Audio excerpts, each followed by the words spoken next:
In the immortal words of Stevie Ray Vaughan, last night the skies were crying, but today they're crystal blue. Welcome to Richmond International Raceway, Richmond, Virginia, where we're set to race today in the NASCAR Nextel Cup Series. There he is, our man, the number 8, Dale Earnhardt Jr. Hotpass, presented by Dodge exclusively on DirecTV. How you doing, everybody? I'm Pat Patterson. Welcome to the Crown Royal 400.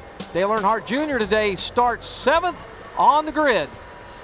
And let's try to talk to the man right now, Dale Jr., Pat Patterson up at Hotpass headquarters. First of all, nice to be alongside with you today. And Junior, if you may, we got to, obviously we were going to race last night. Now we're going to race in the daytime. Your concerns and thoughts about it? Just how good my car's going to be. Don't really have many concerns, really just getting the race going and seeing what kind of car we got. All right, partner, we wish you well today. Have a good ride out there. Thank you. Let's take a look at Dale Earnhardt's success at Richmond. He has been awfully good at this place, and starting in the top 10 will be a bonus. We'll talk more about that in just a minute. But now to my broadcast partner on the pit road, the lovely Miss Wendy Venturini. Hey, Wendy. Good afternoon, Pat. What a nice day as we left the fans last night, dark and dreary. But there are some things that the teams could and could not do to the cars this morning when they got into the garage area. Now, they were not allowed to top off with fuel. That was not allowed, but they were allowed to adjust the air pressures. Now, since they weren't allowed to top off with fuel, we will be having a competition yellow, competition caution at lap 40. Now, there were some other things they were allowed to do. They couldn't lift up the hood, but they were allowed to plug in the oil to warm up the engines. So we want to talk to Tony Jr. about some of those changes that could and could not be made. Obviously, the only thing you really could do was air pressure adjustment this morning. Is that a big concern, and how much of an adjustment did Ray Ocean, your tire specialist, make? We just made a small adjustment with the left rear air pressure. Started. You practice all day during the daylight and the sun was shining, so it shouldn't be really that big of a deal. Just interested in seeing what the tires look like after 40 laps, see if we're getting too tight, and we'll make an adjustment there. So we'll just take it easy. I mean, it's not really that big of a deal to start like this. Everybody would have much rather got it done last night, but we're going to do the best we can today and see what happens. Now, does this wreak havoc on your plans with the test at Lowe's Motor Speedway on Monday and the logistically trying to work that all out? Well, NASCAR's readjusted the schedule a little bit for us. I don't think we had to be there till 12 tomorrow and get on the track at 2. So they've helped us out a little bit there. But, it'll still be a long day tomorrow. We'll probably go into work about 6:30, 7 o'clock in the morning and be at Lowe's Motor Speedway till about 10. So that's part of the racing. It's just how bad you love it and go on. All right, and obviously the 8 team loves their job. We're getting ready to go green, Pat. But I do know this team had a little bit of fun last night. They watched the De La Hoya fight, and they were glad that it was kind of rained out because they got to watch that fight last night. Yeah, everybody had a big TV night last night once they got away from the racetrack. There you see Junior, the 1 or 3 pace car laps that we'll make. Let's take a look at the NASCAR Nextel Cup standings right now. Jeff Gordon with a whopper of a lead up there. Jeff Burton, Matt Kenseth, and Jimmy Johnson, Denny Hamlin, the top 5. And there we are in 13th. And a chance today, folks, to break into the top 12. That's what we're looking for. But again, your Junior right now, solid. They're in 13th, and that's not bad. Not bad at all. Let's take a look at the hot shots that are on Hotpass today. Jeff Burton rolls from the back of the field in 39th. Jeff Gordon on the point. Denny Hamlin, the hometown hero, rolls from the 6th spot. Carl Edwards outside the front row. And our man on 799, Dale Earnhardt Jr., rolling from the 7th spot. And we go inside. There's C Jr. working the wheel a little bit. You got to qualify good here. That is absolutely imperative. 81 of 101 winners have started from the top 10. 7th, that's good. We're in the right spot for that today, so that's all good. And taking a look here, 2000 we were 5th, 2004 4th, starting positions, and then 10th in 2006, and of course starting 7th today, so we're right in where we need to be.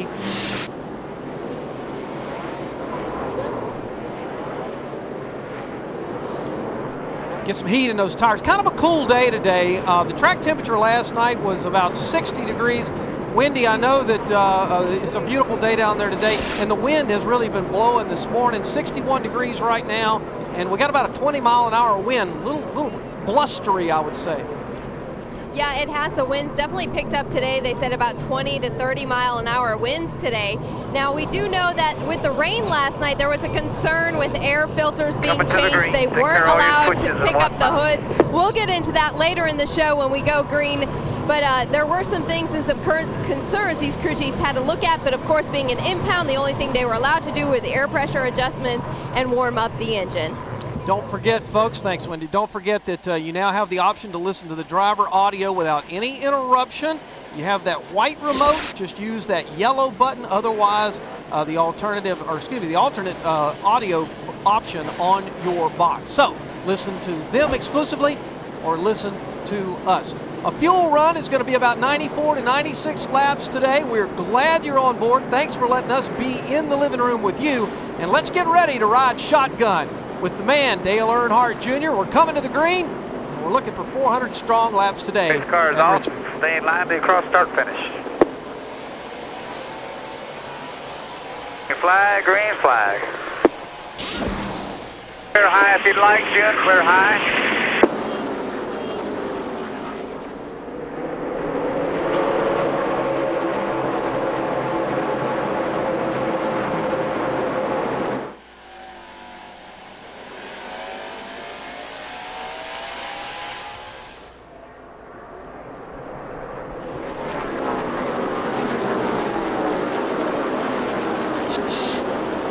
Outside, Junior.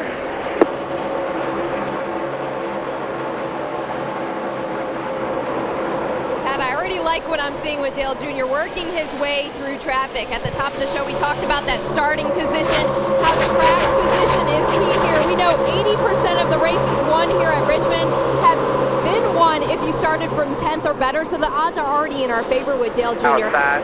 Add on top of the fact that this is one of Junior's favorite racetracks. He said he loves seeing Richmond on the calendar when they're headed to Richmond. It's a track that he likes because there's multiple grooves. He can move the car around to wherever he wants. Yeah, I'll tell you what else is funny too. Minus the daylight versus nighttime, that battle right there with Denny Hamlin was reminiscent of last fall, or last spring, I should say, when Junior was here. And certainly a good battle between the hometown hero and one of NASCAR's big heroes. Last time we won was at this racetrack 1 year and 1 day ago. Time to renew the membership. Caution's out, caution's out. Got a couple cars spun off the floor, June. Yeah, it looks like the No major contact, no debris. Looks like the two car of Kurt Busch and Reed Bouncing on Sorensen the got together. left run, I think. Getting into one, sliding on that front valence. 10-4.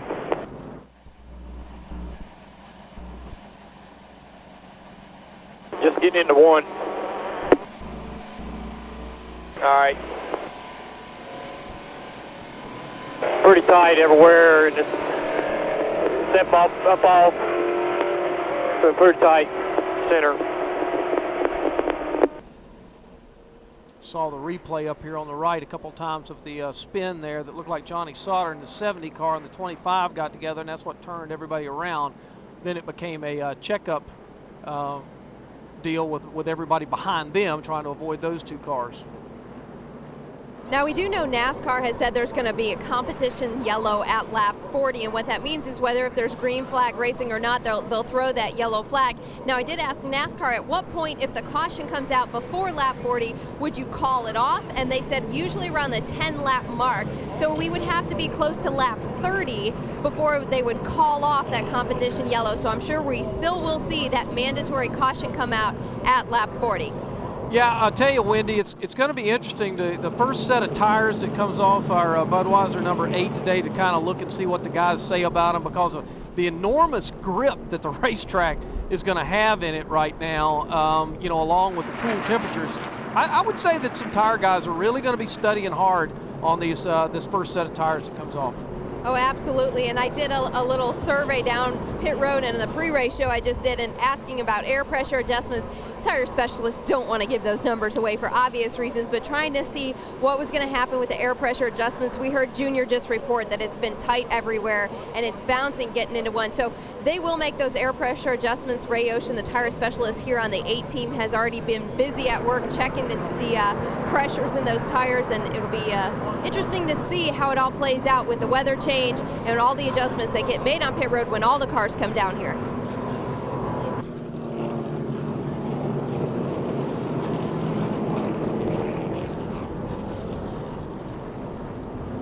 Pit road is open. Pit road is open. All right, let's see what we're going to do here. No, even though pit road is open, I just was going to follow up. They were getting ready here on pit road just in case. And there you go. There's a call from Tony Jr. All the crew is backed away from pit wall now. That's the call we were all waiting for. Staying out. I think it's the monkey see, monkey do deal here. I don't think if anybody else had come, I think he'd come right behind them, right? Oh, absolutely. It's funny when you watch these crew chiefs, they're turning their heads to the left, to the right, seeing what everyone's doing up and down pit road. Now, right in front of us, of course, is David Stremmy's pit, the 40 pit stall. We have an opening right behind us, and so that's to our advantage when we come into the pits, and right behind that would be the 99 of Carl Edwards. But Bob Osborne's to our right here on pit road. Coming off turn 4 in the outside lane. But of course, Tony Jr. is going to be watching those cars that are up front, seeing what they were doing. None of them came down pit road. Yeah, up in the right-hand corner of the screen, you can see nobody's coming. See the Fox feed of the guys that are going to come in and pit. Kurt Busch was one of the guys that got turned around out there. All right, now he's coming. He's in the middle of 1 and 2. And don't forget that voice that you're hearing is Steve Meal, his spotter, and he also refers to Dale Jr. as Junebug, June, anything he can call it, but he's awesome up there on top, and I can almost see the spotters from where I'm standing. Outside. In pit stall 29, directly across from the flagman at the start-finish line. We have an awesome view when this finish does happen today, and I can almost spot Steve Meal up there, but it is a little bit too far for my eyes to see, Pat. Well, he's got one of the best there is up there with Steve, I can tell you that. Been around this business for a long, long time. And for a lot of you who are Giant 8 fans, you can be very, very happy that Steve Meal is one of the guys that punches the clock every day over there at DEI. He is a steadying voice both around the racetrack and back at the shop. He is a real, real asset to that race team in a lot of ways. Cleanup truck up top, middle of 3 and 4, coming to 1 to go. Pat, I'm sitting here, as I mentioned, standing here on pit road, and I cannot believe the number of fans that came back here for this Sunday race. I would have thought, man, with the weather, everybody got shied away from Saturday night racing, and then maybe they had to get back home. They had logistical problems with hotel rooms, whatnot. But these fans, man, they're awesome. The stands are packed, Pat. I can't believe it. I'm a little bit surprised, but I'm also impressed. When I came into the racetrack this morning, I noticed a lot of fans had slept in their cars, and that takes dedication. Yeah, it does. Yeah, it does. We got the greatest fans on earth sitting in the grandstand today, and of course watching us on Direct TV today as well. All right, we have coming on the bottom, June coming to the green. Finished up caution number 1, getting ready for a restart here. We're going to lay out and ride with Junior a lap or 2 here and just listen to anything he might have to say. Just getting started, the early goings here at Richmond. Cars off. Green flag, green flag.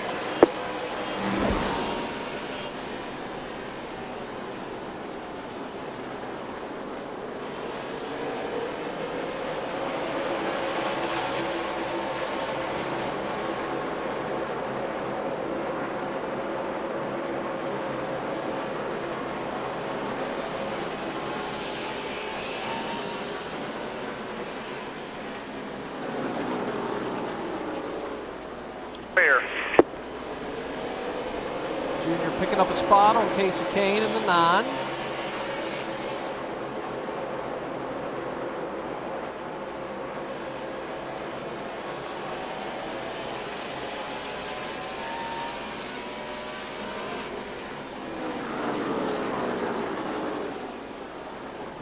really getting a good roll into the corner. You saw it right there where we suddenly popped right up behind the 99.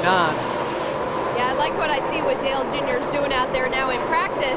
He wasn't quite up to speed right out of the box, but he says that's been the problem with their COTs. It seems like they come to the track and they really have to work hard to get this car dialed in, but he said Tony Eury Jr. has been doing an excellent job of finding the speed from the first time they pull out of the hauler to the time when they start the race. By the end of the weekend, they're where they want to be, but they're definitely working their tails off to get to that point. Another move around Scott Riggs working on the 99 of Carl Edwards, the outside pole sitter. A little smoke coming out of Edwards' car of tomorrow, COT Ford. I think that was just a little tire smoke. Junior nosing up on the inside. So far, the bottom has been very quick for Dale Jr.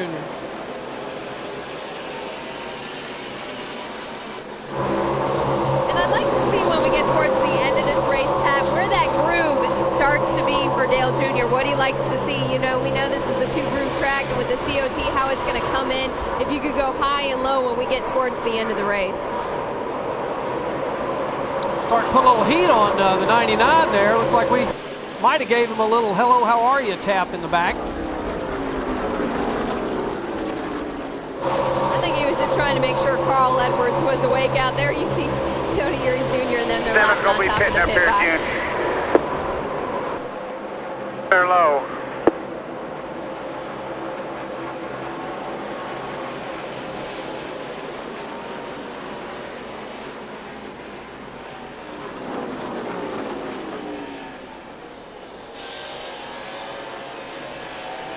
Outside. Clear.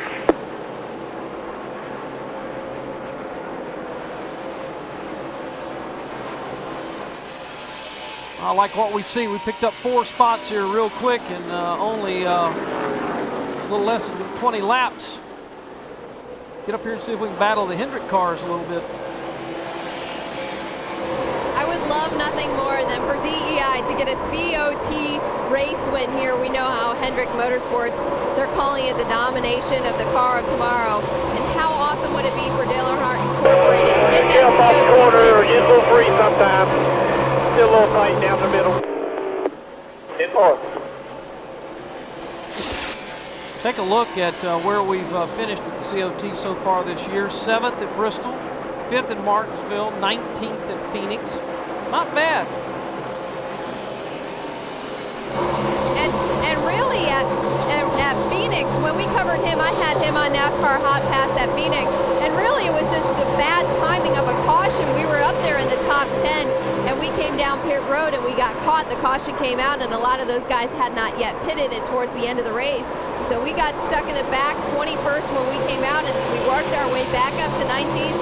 But again, that finish doesn't show how good Dale Jr.'s car has been all season long. And that's what the team keeps saying, Pat. They say, man, our finishes don't show for it, but we know we have a good car. That's why they've stayed so optimistic. They've stayed positive, optimistic, and they've just been real happy to know that their cars have been good, even though their finishes may not show for it. And as Tony Eury Jr. said, that was just our luck at Phoenix, and they hope to turn things around and move up in the points again. I like what I'm seeing so far, Wendy, and you're exactly right. Had it not been for that so little bit of bad luck 2 or 3 times, there would have been top 5, if not wins already this year. Certainly at Texas, I would have loved to have seen what would have happened. We're glad you're on Hotpass. We're at the Richmond International Raceway. We're riding shotgun with Dale Jr. We'll be back after this. The theory of relativity. How to tie a barrel knot. Pig Latin. The periodic table of elements. The Macarena. How about something we can actually use, like the fact that a recent test shows Diet Pepsi has more cola taste than Diet Coke? That's information you can use 2 or 3 times a day.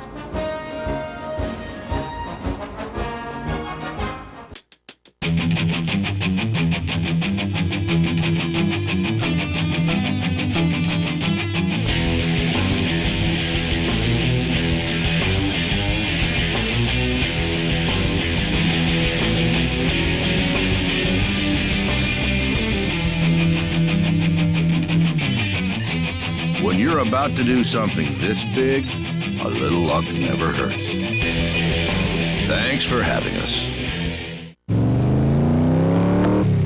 If you want to trade in the fast lane, you better have the horsepower. It's easy with E-Trade Pro, with state-of-the-art conditional orders and still just $6.99 to $9.99 per trade. It's easy. It's extraordinary. It's E-Trade. We know what men like. New Mitchum Smart Solid. Powerful protection, unbeatable against white residue. Wow, let's see that again. For powerful all-day protection that doesn't come off on your shirt, be a smart Mitchum man. So, Brad, why should you be my new roommate? I like Spider-Man. Who doesn't? Oh, I love cats. Yeah, that's a dog, Brad. Isn't it? How about something for the apartment? Oh, I'll get us the Comcast triple play. I webbed you. That means you got the apartment. The Comcast Triple Play. High-speed internet that's way faster than DSL. Comcast digital voice with unlimited domestic calling and digital cable with on-demand together for just $33 each per month. And catch Spider-Man 3 in theaters May 4th. That was really something else. Kelly, what's it like to take a hot lap in a stock car? The NASCAR Day 17 put together a great ride for me. And remember, y'all, NASCAR Day is May 18th, and the best way to celebrate is by getting your NASCAR Day pin for only $5. You really seem to be dialed in on NASCAR Day. Well, yeah. Every pin sold raises money for the NASCAR Foundation, which helps kids, animals, conservation efforts, and other worthy causes. I'm doing my part, and so can you. Go to NASCAR.com/foundation to purchase your pin. Fox Thursday. It's a fifth grader 2-hour event. He's a Yale graduate, but is he smarter than a fifth grader? I think I'm gonna faint. Be there for the first try ever at the $1 million question. We may have met our $1 million man. Are you smarter than a fifth grader? A 2-hour event Thursday at 8, 7 Central on Fox. Back in Richmond, Virginia, we're riding Hotpass today with Dale Earnhardt Jr. Currently running third, 32 of 400 laps complete here at Richmond International Raceway. Pat Patterson, Wendy Venturini, and of course you riding shotgun with our guy Dale Jr., who right now has got himself a nice little hot rod. We're trying our best to run down a couple of Hendrick Chevys in front of us. Jeff Gordon directly in front of us, and Jimmy Johnson leading the way right now. And guess what? We've about caught up. Not bad, huh, Wendy? Absolutely. It's been really quiet on the radio, too, which is cool because Dale Jr. is really focused right now. I actually like that I don't hear a lot from him. He's just trying to feel his car, you know, from night racing last night, the rain, making this track very green, very clean, washing all the debris off of it. So I know Dale Jr. is just trying to get a good feel for his car to give him the best feedback to Tony Eury Jr. when the caution does come out or when we do come down pit road at that mandatory yellow at lap 40. We're starting to look around at Jeff Gordon right ahead of us right now. Of course, we don't need to tell you how big a role Hendrick has been on this year, period. You know, take a look at this. These guys have had some dominance so far this year, but this has not really been that great of a racetrack for the Hendrick guys. We'll talk about that in a second, but we've got a bead right now, and we're going to drive a nose right up under that 24, trying to get after him off of turn number 4. Man, I like nothing more than get past Jeff Gordon here to be in victory lane and get a COT win for Dale Earnhardt Incorporated. Dale Jr. desperately wants to win this year. You know, his last win came right here 1 year ago, so you know he knows that well is dry. He's ready to be celebrating with another win, and how sweet it would be to come at Richmond. We know this is one of his favorite tracks. When you look even at the stats don't lie, and it shows that his average finish here, it's 9.93 if you want to get real technical, but it's the best average finish Dale Jr. has at any track. The best stat comes right here at Richmond. Well, and one of the reasons for that, Wendy, is, when you take a look at that stat right there from at Richmond, Virginia. There's the races that he's run, 3 wins, 7 top 5s, 9 top 10s. As Wendy just said, 9.9 the average finishing here. Best of any one of his racetracks. And a lot of people believe that one of the reasons Junior really loves this racetrack a lot is because it's very similar to a place where he started his career, and that was racing late models down there on the Grand Strand in Myrtle Beach, South Carolina, in front of a crowd. He used to go every Saturday night down there, and certainly that racetrack and this racetrack remind him a lot of each other. And I know you're talking about the good old days of Myrtle Beach, but I am watching something here on pit road. We see Ray Ocean, the tire specialist, was just making his adjustment to the tires here. We're coming up on that mandatory caution of lap 40. Here it is. There's that caution. Tony Uri Jr. was just signaling, not saying anything about on the radio about those tire adjustments. Still, the tightness center don't get worse, but it's still there. Starting to free up, getting in, spinning up off. Tightness center. Temple.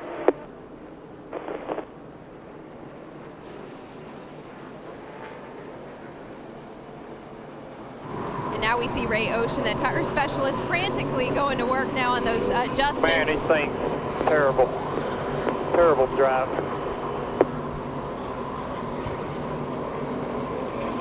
He may call it terrible, but he looks awfully good out there. We're just making a air pressure adjustment here.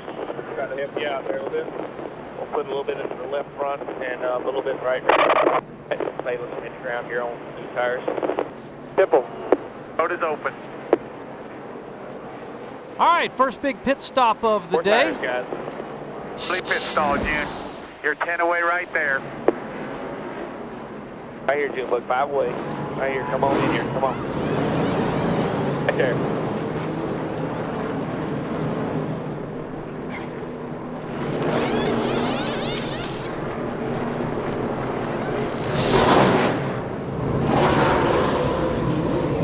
Okay, we're going hard. Go, go, go. Looks like a good stop, 14-2 for the 8 team. Slight air pressure adjustment, as we heard from Tony Jr. as we were coming down pit road.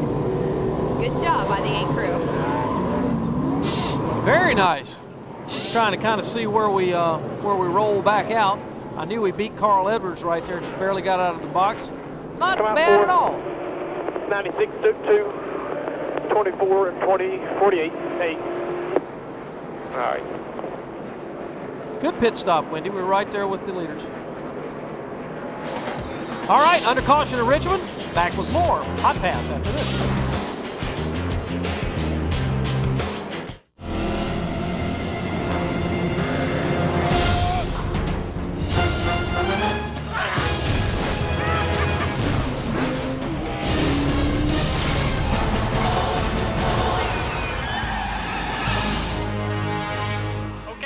I told you, just because I got Bud on the car doesn't mean I got Bud in the car. Oh, terribly sorry, boy. See you later, crazy mutant desert guys.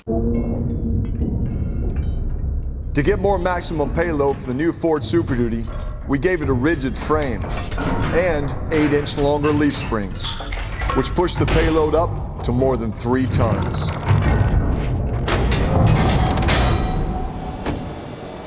Introducing the bold new F-Series Super Duty. It's built better to work harder for you.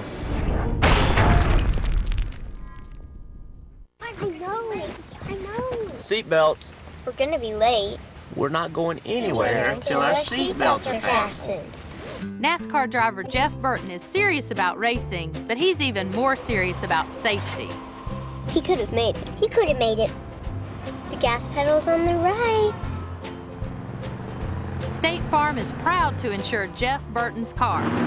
His personal car! Call an agent today. Like a good neighbor. State Farm is there. Bethan! WU. Your cell phone bill is what's up. All this texting. OMG, INBD. It is a big deal. Who are you texting 50 times a day? IDK, my BFF Jill. Tell your BFF Jill that I'm taking away your phone. GISNF. Me paying this bill, that's what's the S and F. Now too much texting is NBD. Singular brings you unlimited texting, just $5 more a month. And get Mom a red pearl for Mother's Day. Singular is now the new AT&T. Your world delivered. There's a new Pulse that can give you a dentist clean feeling. New Pulsar Pro Health from the experts at Oral-B. Soft micropulse bristles pivot and pulse to clean deep between teeth, giving you a dentist clean feeling. Pulsar Pro Health from Oral-B. Hey, I'm Tyler Florence. Forget any cheeseburger you've ever had. Applebee's and I come up with a fantastic new bruschetta burger. It's 100% Angus beef, mozzarella, fresh bruschetta topping, and a little bit of pesto. Now that's eating good in the neighborhood. Hey, race fans, you grab the bud, I'll grab the trophy. Your bear. Pass on the right. Green flag, green flag.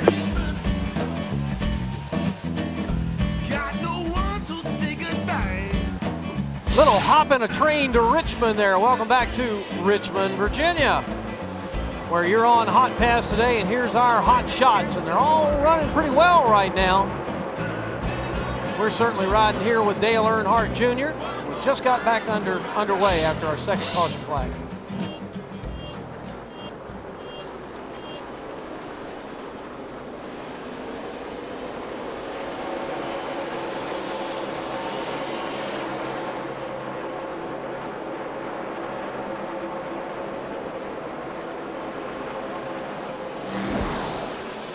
All right, let's go down the street here to 798 on your dial and welcome in Randy Pemberton and Tony Rizzuti, who have got the honor of hanging on to Carl Edwards this afternoon.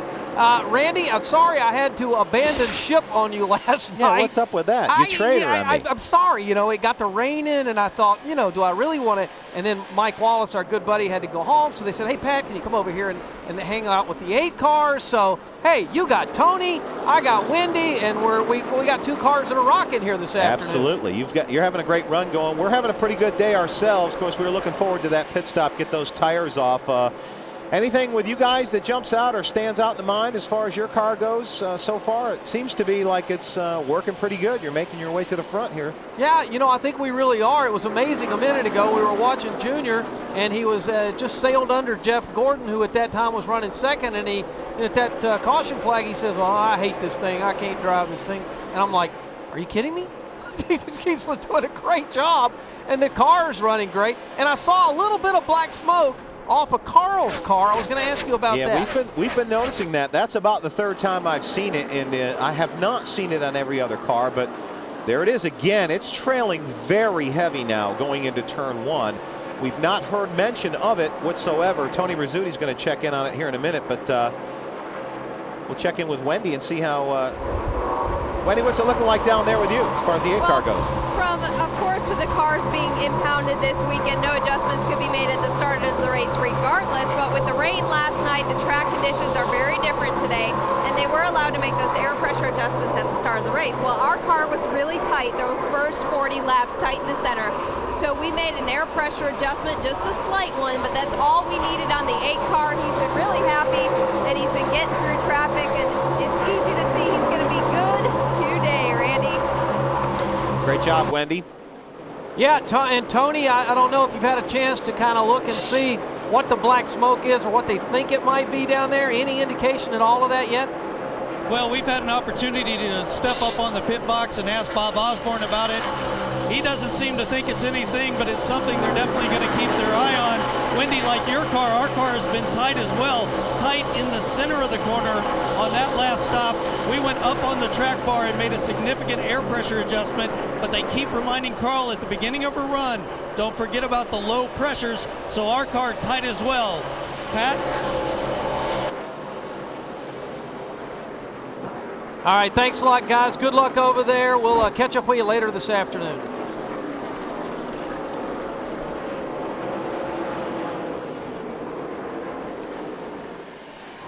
Caution is out again, the 3rd time of the day.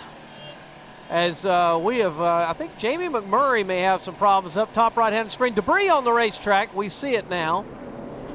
Somebody's lost a... might be up there for me. It looks pretty good there. I think we need to stay out here. I don't think you've got enough laps on tires there. Whatever you think. Fine. Same issues on the car right now. All right, 10-4. I'm going to free it up, but I'm going to try not to mess up your forward bites. If I get to where I'm messing up your forward bite, let me know, and I'll back off or whatever I'm doing back there and go another direction.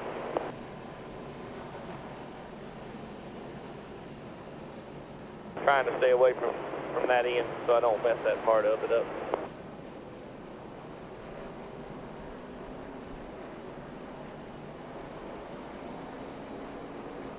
All right, we're going to step out and come back, see if there's any changes. Back with more from Richmond right after this. comes supremacy. Prove your sobriety. Make toast. Identify a murderer. Get to know your doctor. Save Holland. Danke, mister. Reallocate your entire investment portfolio with E-Trade and get free independent research. Tell your expensive broker where to go. All it takes is one finger. It's easy, it's extraordinary, it's E-Trade. Announcing an exciting breakthrough in automotive technology. Introducing ZNet, only at AutoZone. ZNet gives every AutoZoner the power to find you the right part faster, along with diagrams, photos, and complete instructions. So you'll get the job done right the first time, every time. Come in for a test drive today. ZNet, available only when you get in the zone. AutoZone. Presenting Ortho Weed Be Gone Max. So revolutionary, it targets and kills the toughest weeds without harming your lawn. Ortho Weed Be Gone sprayed here, ordinary weed killer here. Only Ortho Weed Be Gone has a foaming action and weed targeting formula for total root kill. So it killed the weeds, but not the grass. The ordinary weed killer killed everything. Ortho Weed Be Gone Max. Kills weeds, not lawns. Guaranteed. Now available with new crabgrass control. Introducing the all-new Dodge Avenger. Commence heat-seeking missile test. With a heated cup holder.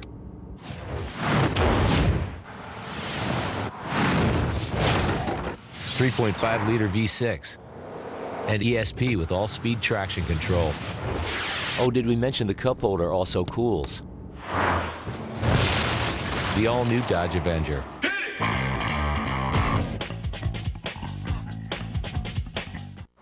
Fan mail for Denny Hamlin just keeps rolling in. Mitch Gordon from Albany, New York writes, "Hey FedEx, I heard that when Denny isn't racing, he volunteers at a retirement home." Well, Mitch.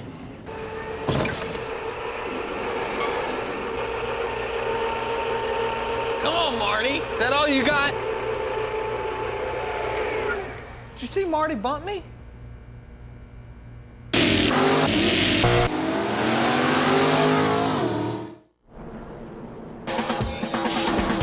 NASCAR Hot Pass presented by Dodge, back here live at the Richmond International Raceway, riding shotgun with the 8-car Dale Earnhardt Jr., Pat Patterson, Wendy Venturini, and about 100,000 of our favorite friends scattered along the racetrack. Hey, if you're sitting at home and you want to talk to us about something you see going on today with our car or something you think we can answer, you got the computer handy, just email us there, hotpass@directtv.com, and we will do everything we can to answer your emails. In fact, I think we have one of those emails coming from Will in Wheatfield, Indiana. And Will wanted to know, Wendy, and I'll let you answer this, what was the deal about not being able to make any changes on the race car, from last night to today? Sure, Will. That's a good question that you sent in. NASCAR pretty much dictates what the teams are allowed to change and not change when we do have this. Now, of course, this was an impound weekend, which means regardless if it rained or we got the race in last night, from the time they qualified, they were not allowed to touch the cars, regardless if it rained or not. It was an impound weekend. But what happened last night when it rained? The cars sat. When we got to the track this morning, NASCAR says, okay, you were allowed to change your air pressure adjustments. That's something you could do. You cannot top off your car with fuel, which is why they made that mandatory caution just now at lap 40.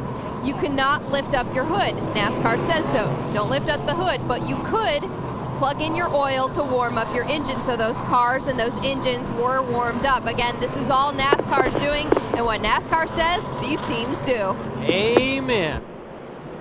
Hey, and one other thing to add to that, Wendy, is a lot of that reason too is because these cars did not go back through inspection again. They were inspected last night before we started the race, and so therefore they did not have to go back through inspection today. We're getting ready for another green flag here. Pace car's off. I hear the open mic up here too, Tony Jr. Oh, and we bunched up there all of a sudden. Green flag, green flag. Outside, outside, outside. I think Carl Edwards was just trying to give a little surprise to Dale Jr. right there. Well, the 96 checked up in front of Jr.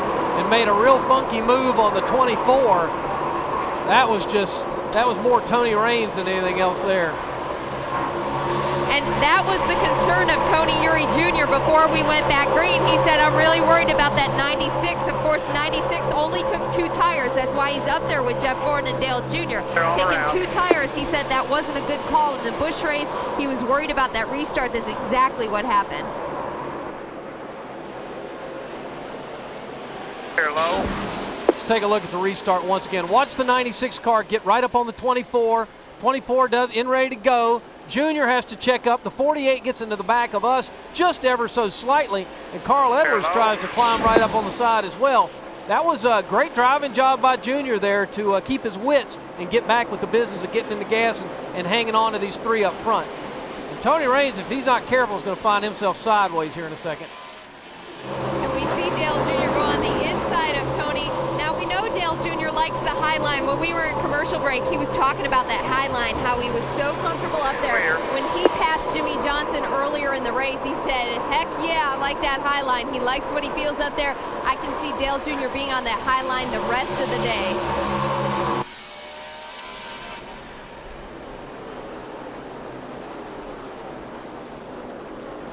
Yeah, you know, it really is interesting how your car will start working given 40 or so laps. In fact, let's take a look and you'll see how Dale Earnhardt Jr. gets a real run going down into the corner here, and he would run all over the back of Jimmy. He goes out, he feels it out and says, yeah, I can get back to the gas. Yeah, I can get around to 48. And that's exactly what he did. That's a great textbook way to pass cars here at Richmond, and one that I think Junior's going to try to employ a lot this afternoon if he can keep the car under him the way it was right there.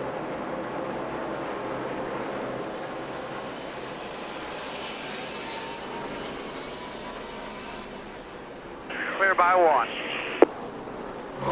Now when we were in that caution, of course the 8 team decided that they didn't have enough laps on the tires to make any changes right there. But Dale Jr. reported he was having the same issues with the car that he was before the last caution. Tony Jr. said, okay man, I'm gonna try and free it up on our next stop, but he didn't want to make him lose that forward bite on the 8 car. So he said, if you start to lose that forward bite, Junior, you better let me know because I'm trying to free up the car the best I can for you.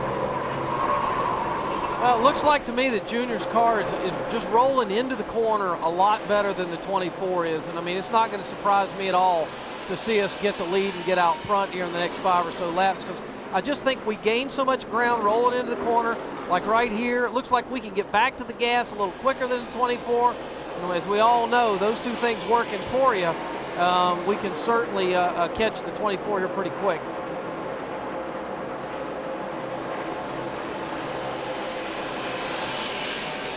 Just a tick quicker on the last lap. And again, as the tires continue to wear, we'll get faster and faster here on these guys. Jimmy Johnson, you know, he's not gaining any ground on us right now. It's just great, Wendy, to see us running with these Hendrick cars. Man, I'm like you. I'm so tired of seeing what these guys have done to us the last 4 or 5 weeks. I'm like, yeah, let's get the 8 car up there a little bit. Absolutely. I love what I'm seeing this afternoon. And we know that his car's been good all season at the Car of Tomorrow races. Again, the finishes have been there. Some of his best finishes this season have come at the COT races. And at Phoenix, there was a good finish to show for it. But we know his car was good, just as it is again today.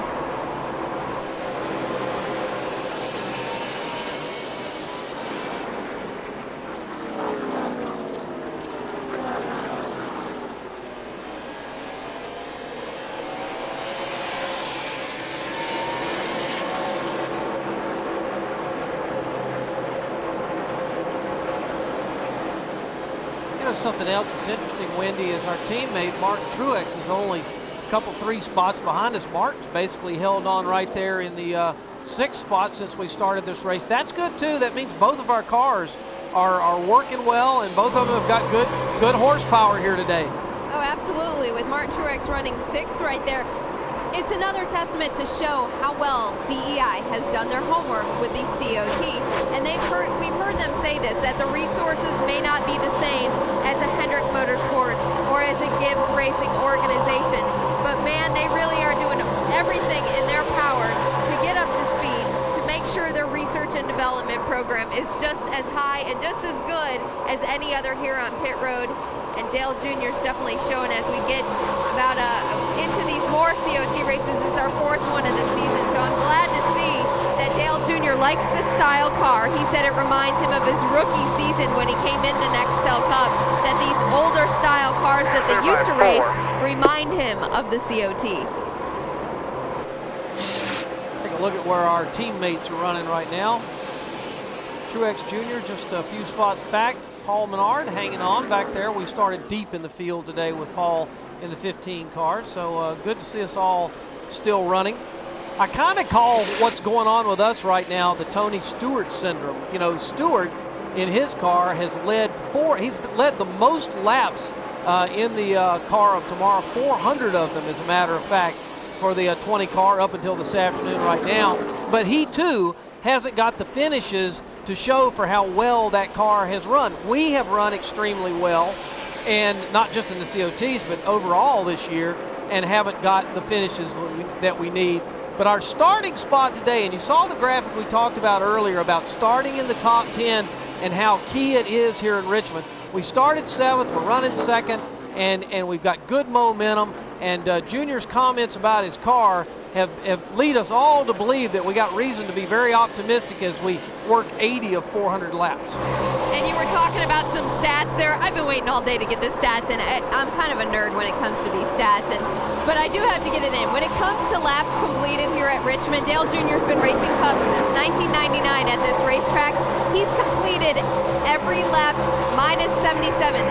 All the laps minus 77. It comes to 99% of the laps that he's completed at this track. That's an awesome stat and another testament of why Dale Jr. is so good at Richmond. I had to get it out there. I'm such a nerd, aren't I, Pat? Oh, Wendy, you can stat us to death, girl. I love it. I love it. I like it. Yeah. But we know Chris Long doesn't like the stats, so I better be careful, right? Oh, we'll sneak him in while he's get the refrigerator. No worries. Just a couple more times, so we're a little better on the bottom in 3 and 4.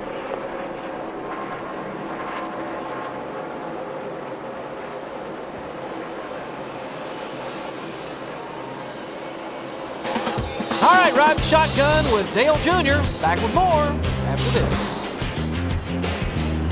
The all-new Dodge Avenger. Commence heat-seeking missile test. With a heated cup holder.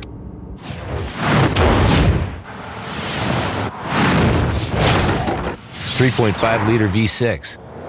And ESP with all-speed traction control.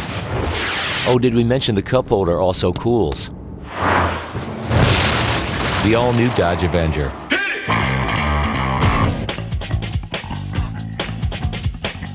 NASCAR fans, experience race day like never before with NASCAR Hotpass, only on DirecTV. Get closer to the top NASCAR drivers as they battle for position in the race to the chase. Don't miss your chance to ride shotgun with this week's featured drivers. Sign up today for the remainder of the season or try our pay-per-race option. NASCAR Hot Pass, exclusively on DirecTV. Bring your baseball team home all season long with MLB Extra Innings on DirecTV. Whether you're a Chicago fan living in the East or a New York fan living out West, catch your favorite team no matter where you live with up to 60 out-of-market games a week. Non-stop baseball action you don't want to miss. And new on-screen scores and stats. Make every game a home game with MLB Extra Innings on DirecTV. 4 payments of $49.99. The reviews are in. 4 stars. Fascinating and utterly informative. An absolute triumph. Insightful commentary from a cinematic master. Hi. Leonard Maltin and the Maltin Minute. Only on DirecTV. Life is hard. Pay-per-view is easy. This month on DirecTV Pay-per-view.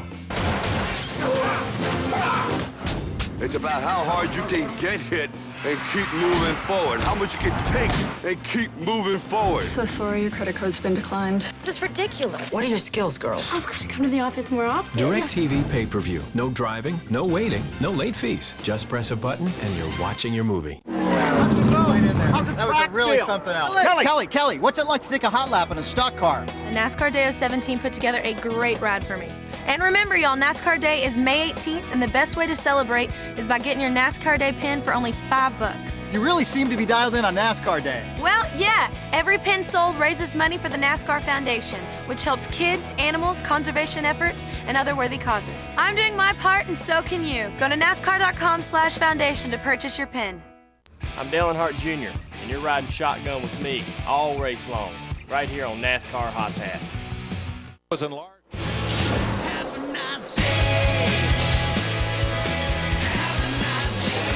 We're back having a great day. Look at the hot shots and where they're running on Hotpass. Welcome back to the Crown Royal 400 live at the Richmond International Raceway. And that's our hot shot right there, Dale Earnhardt Jr., who right now is riding in the second spot. We're trying to figure out a new line around the racetrack. Junior's got Tony Jr. and the guys giving him some lap times. And we're trying to figure out just where we're the fastest on the racetrack.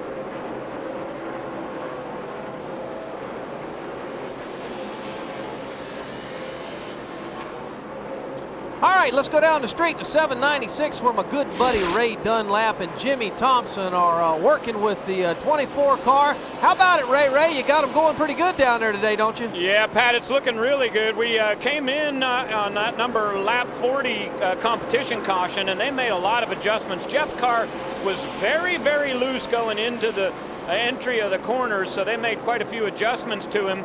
And then, of course, Jimmy Johnson got out in the lead for a couple of laps, and Jeff was really complaining.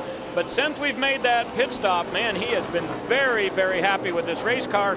And all of a sudden, I happen to notice there's this red 8 car that's coming into our screen. How's your guy doing? Well, Ray, this is what here, the 8 car, when he passed your teammate, Jimmy Johnson, he was on the high line, and he said, heck yeah, I like that high line. Well, now he feels like he's a little bit better down below. He likes the bottom a little bit better. So now at this point, we're just reading lap times to Dale Jr. as he's out there riding around by himself. Nobody's really around him in traffic. We're trying to find out which line he likes best, the high line, the bottom line, and where we're going to be able to pass Jeff Gordon in just a few laps, I hope. Hey, Jimmy Thompson down there in the pits, what'd that first set of tires look like when it came off the 24 car? Those guys pretty happy with what they're seeing so far? Yeah, Pat, they actually were. They didn't have a lot of concern. Their biggest issue were just Jeff complaining about the entry in the middle of the corner. They went with air pressure adjustments as well as putting 2 rounds in for the wedge on the left-hand side. But right after that, we were racing with the 96 and Tony Raines, had a bit of contact, and there were some moments of concern because we had a lot of smoke coming from that left front fender.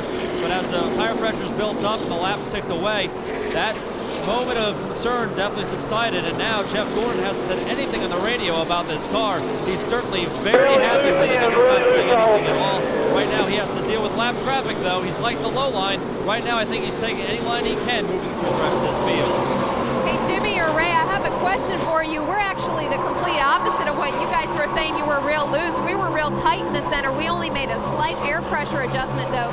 Do you think this is the weather situation from yesterday, the rain, a green racetrack today in sunny conditions? But quite honestly, we have the opposite going on between the 24 and the 8 car. Well, Wendy, if I can add real quickly, I know they're considering doing a wedge adjustment and also a track bar adjustment on our car on the next run. But here's the big concern, as Steve Letarte said on the radio, we don't know what this racetrack's going to be like after we get 150 laps on this thing and get a lot of rubber buildup on it. So they want to make sure that they don't over-adjust the race car. So I think we'll see one more complete pit stop here before these guys have a feel for what the racetrack's going to do the rest of the afternoon. Obviously, it's not going to be too terribly hot here today, but I think it's going to be a different track as we get in the closing stages of today's race.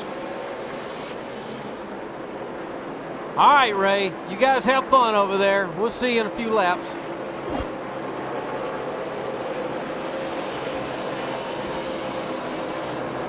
All right, Junior is working his way around the track, looking for the fastest ways. You heard Wendy say just a minute ago, we're trying to see what kind of lap times we can post. We got into some lap traffic there. We're clear of it right now. Again, just kind of hunting around on the racetrack. That's your job. That's his job right now, is to find the fastest way for his car and what his car is capable of doing. And Wendy, that's exactly what we're trying to figure out at this point. We haven't lost sight of Jeff Gordon. He's right in front of us. Exactly, and if you're a race fan riding shotgun with Dale Jr., you're thinking, oh man, it's kind of quiet on the radio, nothing's really going on, but they have been hard at work here. Dale Jr.'s hard at work behind that wheel, and so is Tony Uri on the pit box. He's reading these times. While we were going pod to pod with Ray and Jimmy there, Dale Jr. has the times being read to him. He's searching around for lines to see what works best. His spotter, Steve Meal, is giving him feedback. So they're busy right now. It's 100 laps, 102 laps in. But really, this is the time for us to do our homework and find out what's going to work best. And I see Elliott Sadler turn around, cautions out. Spin and stay high, yellow's out. All right. We was pretty bad getting in and up off the corner right there. Got loose pretty bad. Tighten the center just a little bit still.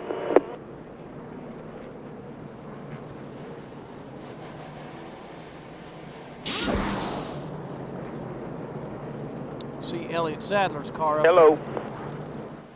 Yeah, hello. Track bar up. 4 tires, 1 round up on the track bar.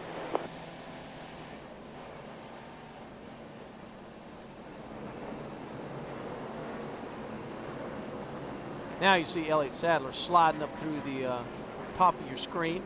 Fox feed, a replay of why the caution flag has come out. 4 tires, track bar adjustment, Wendy's, what we're going to look for here when we get pit road open.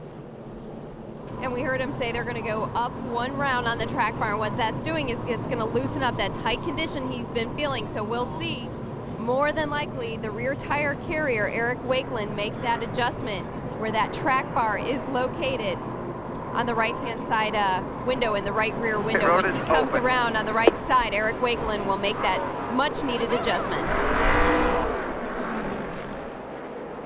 All right, well, here come the leaders. 4,500, that 24 will keep going, June. You're 10 away right there. Left right here, bud. Right here, come on. Whoa.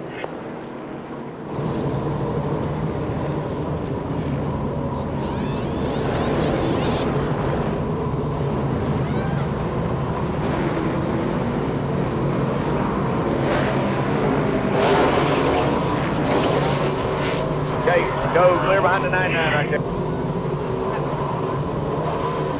I want to correct that we actually saw the catch can man make that track bar adjustment, which is Craig Lund. Now we did see a little bit of trouble on the left side front tire with DJ Kopp. We'll find out what happened there. He was shaking his head as he came back over pit wall. He was not happy with himself. A 17-second stop for the 18. Well, right there. 3 weeks. We need to get it together, boys. Change or something, man. They motherfuckers ain't gonna get it together.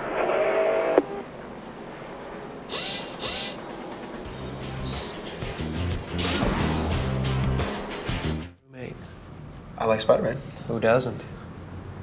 Oh, I love cats. Yeah, that's a dog, Brad. Isn't it? How about something for the apartment? Oh, I'll get us the Comcast triple play. I webbed you. That means you got the apartment. The Comcast Triple Play. High-speed internet that's way faster than DSL. Comcast digital voice with unlimited domestic calling and digital cable with on-demand together for just $33 each per month. And catch Spider-Man 3 in theaters May 4th.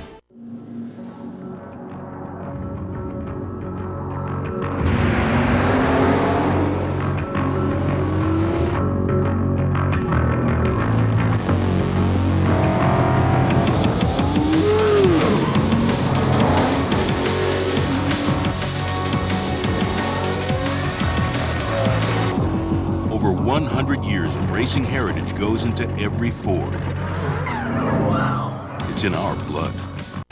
There are times you gotta ask yourself, do you think you've got the torque? Or do you know you've got the torque?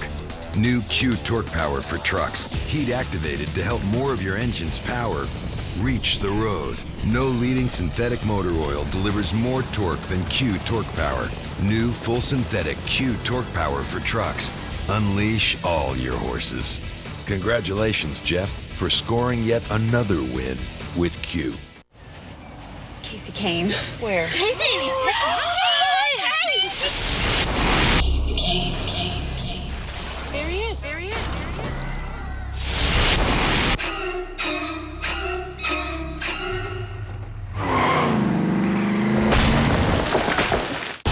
best drivers could use accident forgiveness. Part of your choice auto insurance. Only from Allstate. Are you in good hands? Hey, is there anything we could do to help? Anything. The middle is now the best place to be. It's Wendy's new Steakhouse Double Melt. Caramelized onions and mushrooms, bacon, creamy Swiss, and peppercorn sauce melted in the middle of 2 hot and juicy, fresh, never frozen beef patties. Get in the middle of one today at Wendy's and do what tastes right. Men are all about the latest technology. Presenting Gillette Clear Gel Antiperspirant with advanced triple protection system. It locks out odor, keeps you dry, makes you smell great all day. Gillette Clear Gel Antiperspirant. Triple protection technology for men. The 1 car's in your bear. Hotpass on DirecTV. Green flag, green flag. Green flag is out. Richmond. Dale Earnhardt Jr. back in the gas. We got a little work to do now. Because clear low. Came in second. We went out running 9th. That's about all I need to say about that.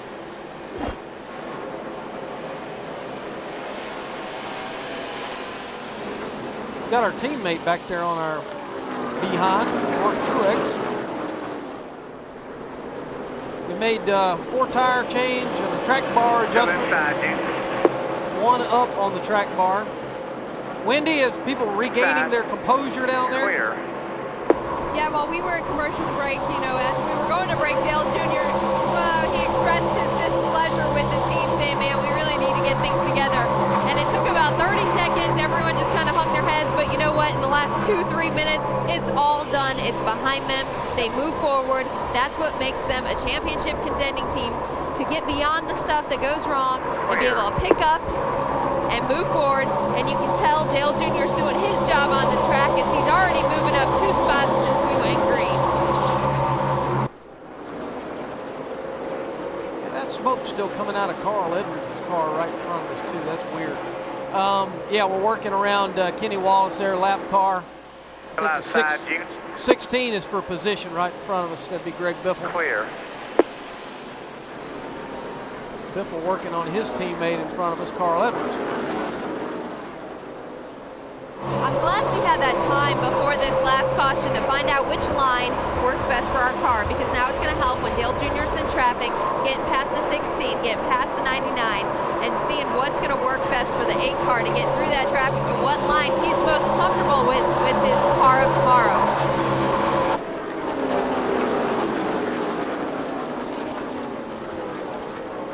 Whatever that is on the 99 in front of us, it can't be healthy. That's all there is to it. Smoke coming out of the back of a race car just ain't good. I don't care what it is. Yeah, not typically. Now, Dale Jr. did call into Tony during that caution and said, man, my water temps are getting a little bit high. He said, but I think the reason is because I've been using my bumper pretty hard on these guys in the race so far. And Tony Jr. said, yeah, that's not a worry.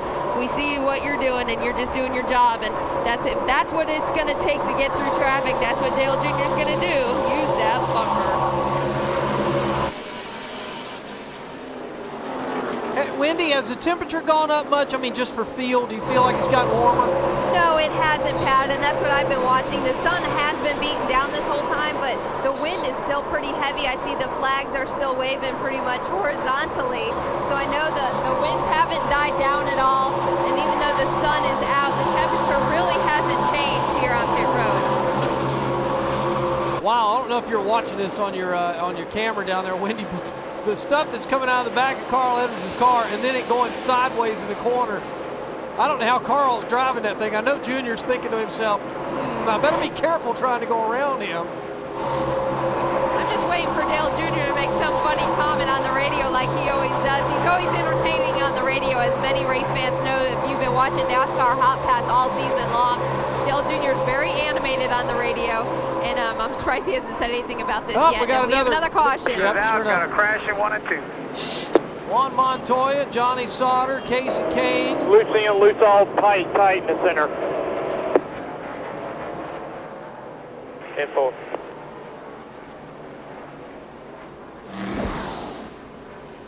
You know, the bad part about that, Wendy, is we really didn't run enough laps right there.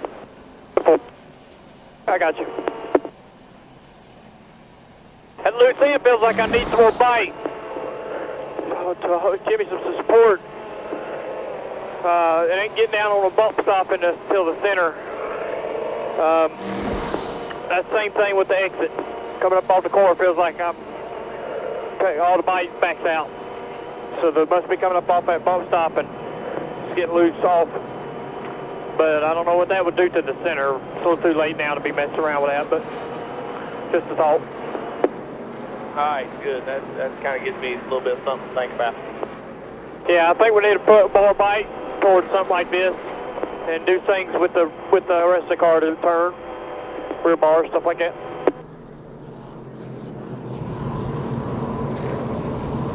That right there is an example. I can get down in the corner, and I come off the corner okay if I'm on new tires. I don't like the fact that I ain't got enough forward bite. I want more forward bite, but man, I drive up to them, and in the center, I just can't maintain. I'm just sliding the nose.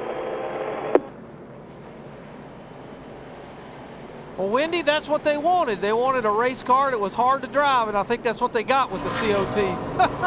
I know, exactly. But I was about to say that is an example of Dale Jr. That was the 70 and the 42, Jude. Not just Thank you. getting behind the wheel. Like the 42 spun up into the 70 like the 99 did to the 48 a year or so ago.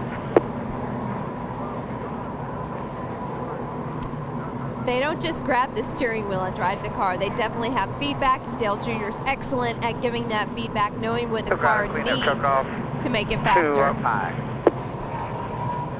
Yeah, I was listening to all that, and, you know, the not getting in well and feeling like in the center of the corner that you're shoving the nose and then not having any forward bite coming off. It's almost like it's overload for me. I drove a few race cars, and I was sitting there thinking to myself, whoa, that's like 4 different things happening at once. I would never have the aptitude to be able to even transfer that from me verbally to somebody you can else. Bring the black on the windshield down about 4 inches on the rest of the cars you build.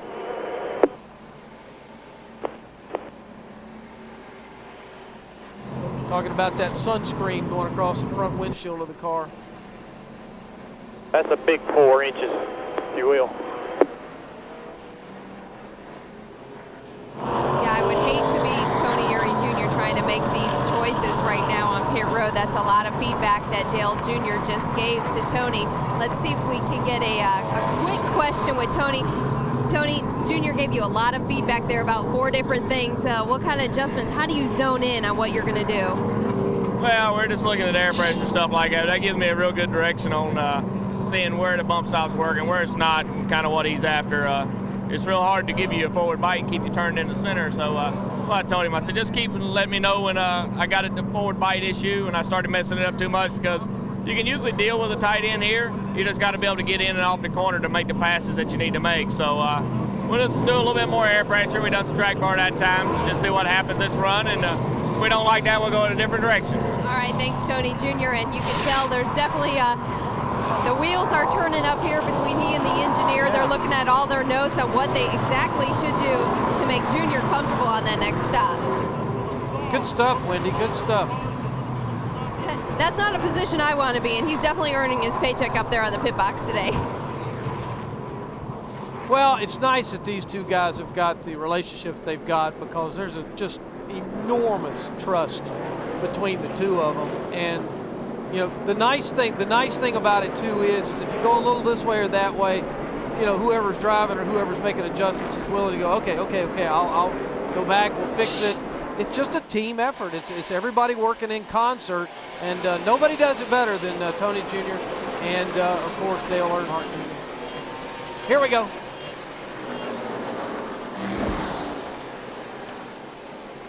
Clear low if you need it.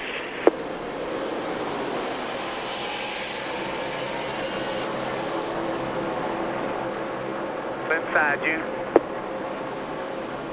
Great onboard camera work.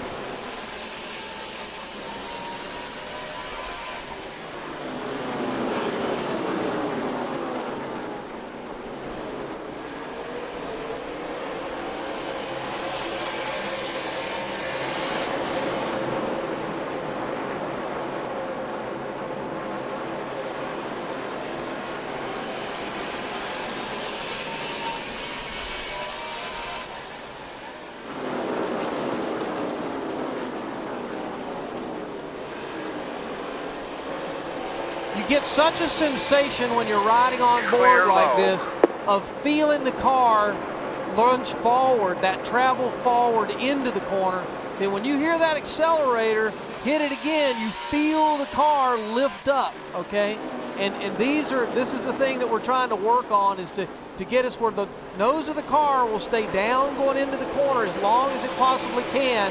Let me roll through that center, and then let me gradually bring the nose back up again, but with still keeping that grip in the front. That's what Junior's looking for, to get a good feel like he can pass on the outside as we work inside right now of the 16 car. We're going to try to move up here into the 6th spot, or excuse me, 4th spot. Nice move there, and again, Junior able to use all the things that we're talking about, in terms of where the car is handling the best in the corner to make these passes. Jeff Gordon up ahead, looking to maybe move up into 3rd here. Kevin Harvick right in front of him.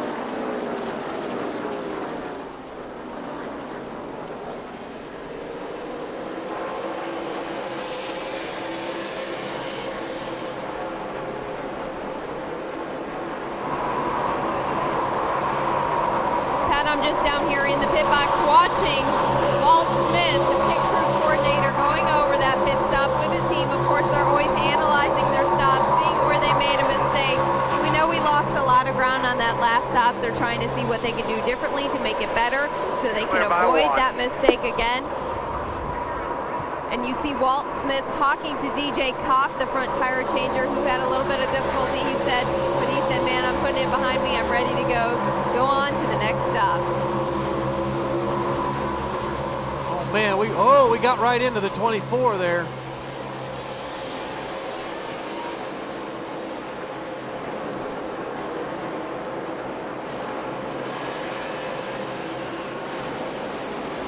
Good door-to-door short track racing, that's all that is. Go high if you'd like. Come on, let's go. Yeah, I don't care if it was supposed to be a Saturday night race. These guys are racing just as if it were Saturday night. That's what I love about Dale Jr. Go high.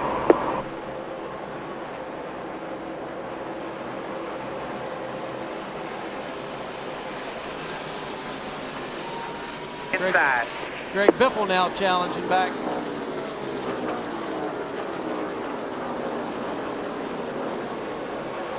Clear low.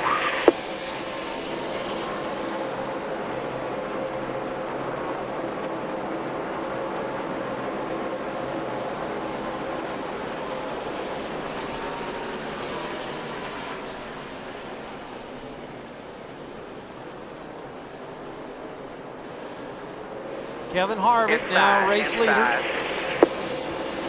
Back on board. Watch Biffle's car right in front of us. We go down to this next corner. Watch the way the tail of the car jumps up into the air as soon as he gets out of that throttle and gets onto the brake. A little smoke coming out of the bottom of that one here. That's just tire smoke, I think, though.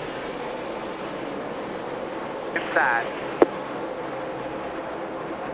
48 car up under us. Clear all around. 4 cars back to the 1.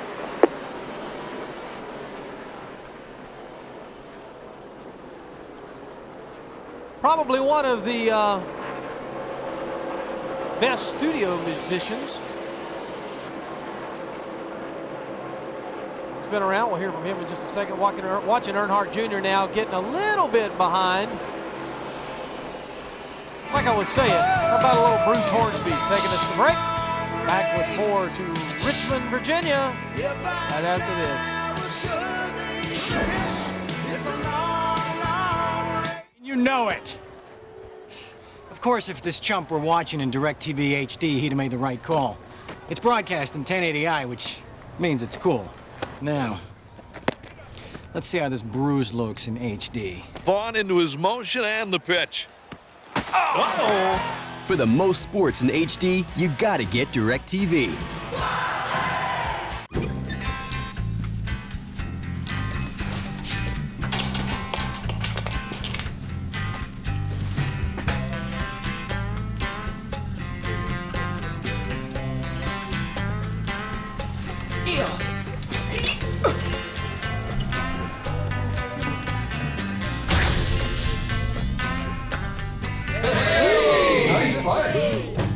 Turn your cap into something. MyCokeRewards.com.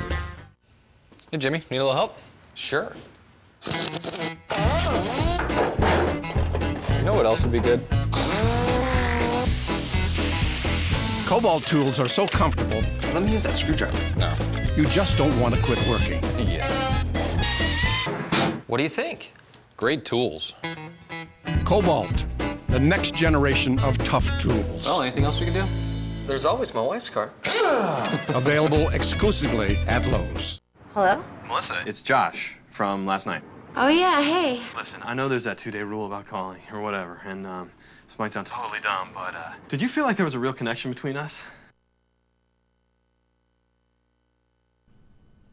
I mean, you know, like a brother-sister connection?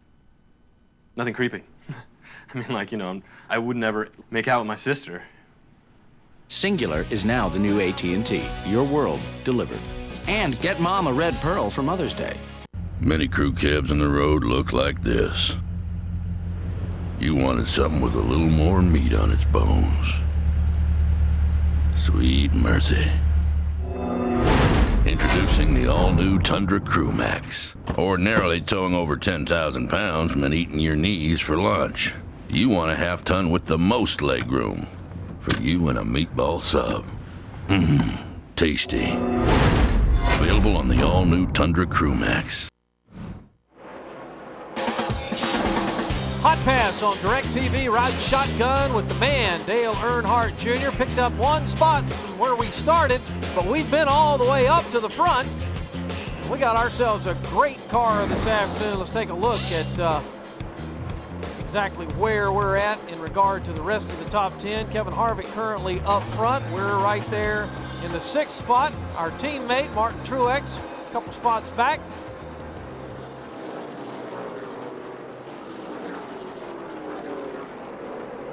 So far, so good. Pat Patterson, Wendy Venturini, glad you're with us this afternoon for a bright, sunshiny day from the capital city of the great state of Virginia, the Commonwealth of Virginia, I should say. We've had some real good moments this afternoon so far in this race car. Got a little bit behind here just a few minutes ago, but I don't think that's any big deal to worry about. Got an email from John in Lisle, Illinois. And John's question was on tear-offs.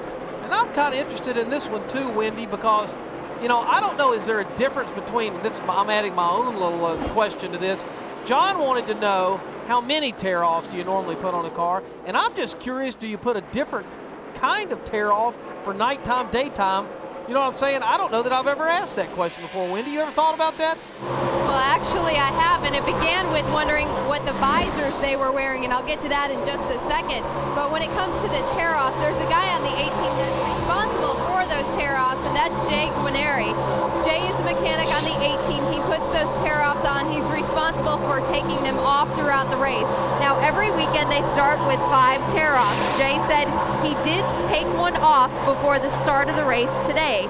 So therefore, there's 4 tear-offs left on the windshield of the 8 car. And I asked him just before we came back, I said, hey, did you by chance not good enough. Do anything different from night racing to day racing? And no, the tear-offs remain the same. They're the clear tear-offs, but what does change is the visor on Dale Earnhardt Jr.'s helmet. Now, of course, most of these drivers had the clear lenses, the clear visors on their helmets for the night race that was supposed to take place last night.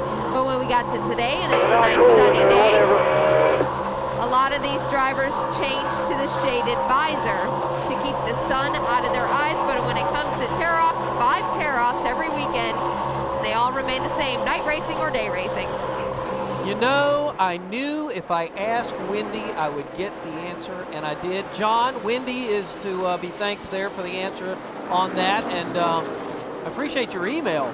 You can, you're welcome to email us anytime during the race.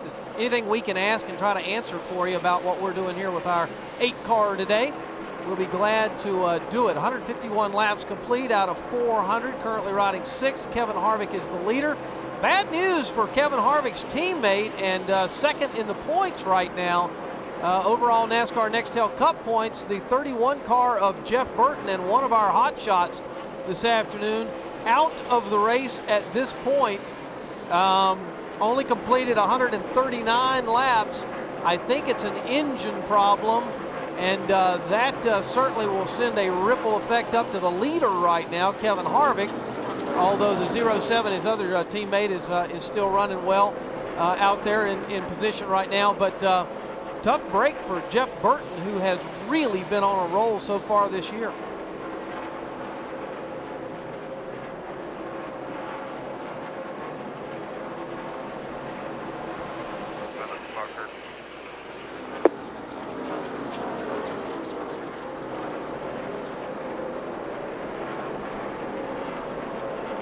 .300 miles the distance, 400 laps. 4 to the 2 car.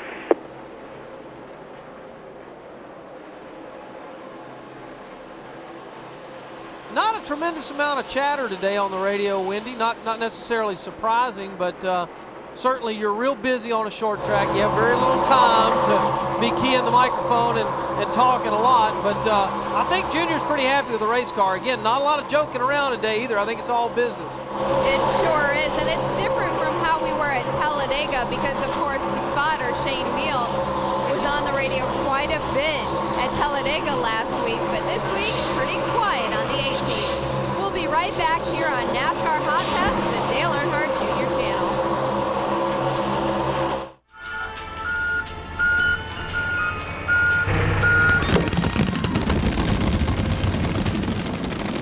When it comes to choosing a motor oil, there are hundreds of choices. When it comes to choosing a filter, there's only one. Go to Fram.com to get $5 off your favorite oil and Fram filter, and see for yourself why Fram is America's #1 oil filter. It's not just another oil change, it's a Fram oil change. Can I take my break now? On May 13th, every world title will be on the line as TNA Wrestling presents Sacrifice. The instant classic Christian Cage puts the NWA World Heavyweight Championship up for grabs against Olympic gold medalist Kurt Angle and the Icon Sting. And Jeff Jarrett returns to the six-sided ring to take on Robert Roode. That was freaking insane! TNA Wrestling presents Sacrifice. Live May 13th on DirecTV pay-per-view. You can't watch your kids all the time, so let DirecTV Locks and Limits help you out. Block movies based on ratings. Lock out entire channels. Even limit viewing hours. For more on Locks and Limits, visit DirecTV.com and relax. If two athletes from different eras could actually compete against one another, who would come out on top? Computer says Rocky Balboa would be triumphant. I think I want to fight. What? You haven't peaked yet? Don't you think you're too old? That computer fight got a lot of people curious. But I ain't interested in getting like mangled and embarrassed. Fighters fight. It's over. It doesn't over till it's over. Where's that from? The 80s? It's probably in the 70s. Rocky Balboa. Rated PG.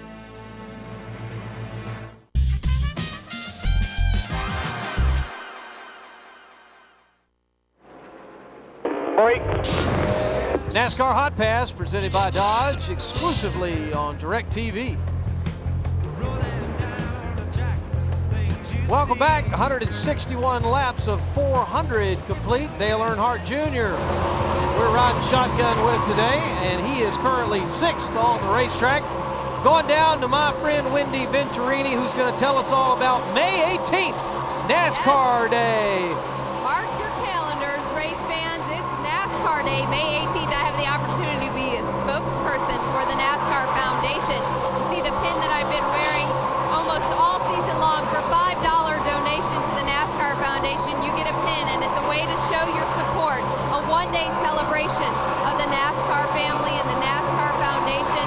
It goes to several charitable causes up and down pit road. A lot of these drivers are involved. So what you can do is send your donation into the NASCAR Foundation. I'll also be hosting a telethon on May 18th. You can call in and talk to us by dialing 1-888-MAY-18th. And if you call now, you just get a recording voicemail from me. But call in on May 18th.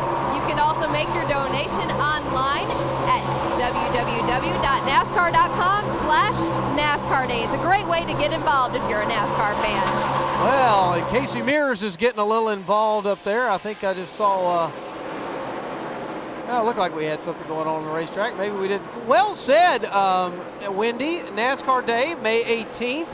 Thank you for all your good work there. And, of course, we will be dialing your number that day because we want to talk to you about it. Just plain and simple. And we get that great pin. All right. We're rocking along here. We're currently in the 8th spot on the racetrack. And now it's time to talk racing and what's going on with Dale Jr. We've seen him fall back just a couple spots down to 8th spot, but that's because he's been complaining that the car just won't turn, he says. That forward bite is gone. He needs more forward bite, so we're desperately waiting for that caution to come out so we can come down pit road. Tony Eury Jr. make those necessary adjustments. We know he threw a lot at Tony Jr. with what needed to be done, and it's just a matter of time before Tony can make those adjustments to the 8 car. Okay, but here's what I really like about this is our teammate Martin Truex takes the high line there, starting to work us. We're still right where we need to be. We qualified in the top 10. We've been running in the top 10. We're hanging on in the top 10. We're about to get to that next adjustment period. Guys, we got a lot of reason to believe that we're going to have another good day at Richmond, and we're having that right now. So not to worry at this point. Absolutely not, Pat. I would agree with all of them because even though he's giving these adjustments that need to be made, he's just trying to make his car that much more competitive. We know Dale Jr. has a fast car. It's been obvious all weekend long. He's been running in the top 10 all day, has yet to fall out. So we know his car has the speed. It's these these minor little adjustments that are going to make or break being at the top of the line, so to speak, when the checkered flag falls, and that's what Tony Eury Jr. wants to do.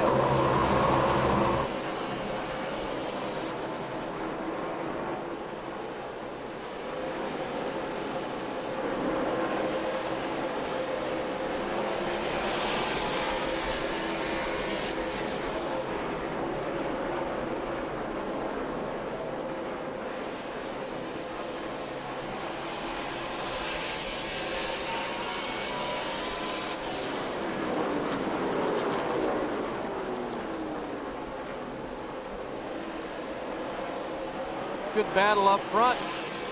Top right hand of your screen there, the Fox feed. You're watching Denny Hamlin work on Kevin Harvick. Kevin Harvick work on Denny Hamlin. Good racing there. Good racing for us back here with our teammate. We're having some fun with Martin. Might not be fun right now. Junior didn't much care for the way this car is handling at the moment, but we're still racing. Outside, Junior. Outside. I know that a lot of wheels are turning, so to speak, on the pit box when Tony Eury Jr. is standing up and not sitting down. I know he's thinking really hard about the changes that need to be made. He's standing up on that pit box instead of relaxed, sitting down. He's been talking to Ray Ocean, the tire specialist. We heard him say in his interview to us that they're going to make air pressure adjustments, so that's what we'll expect to see changed on the car. And Dale Jr. desperately wants to get that forward bite back in, but man, he's just going to have to wait a few more laps until a caution comes out. You're right, Wendy. And just a few moments ago, I told you about the 31 car having engine problems.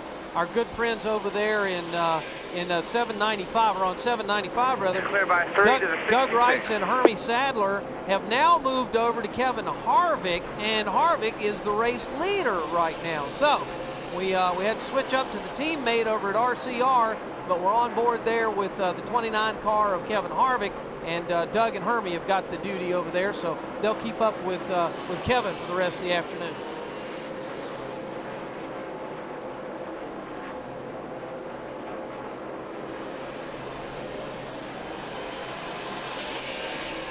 Now I'm waiting for Junior to come up with the proverbial I can't turn this like a bathtub in the middle of a 40-acre field thing in a second now, because he's really, really struggling to get this thing around the corner. And that's what Dale Jr. is always good for. He always makes light of maybe a difficult situation. We can hear the frustration in his voice. Last time we were at commercial break, we heard from Dale Jr. just saying it won't turn, it won't turn.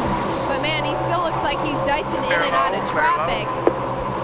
Just get the thing to turn a little bit better, I know he'd be a whole lot more comfortable in this car.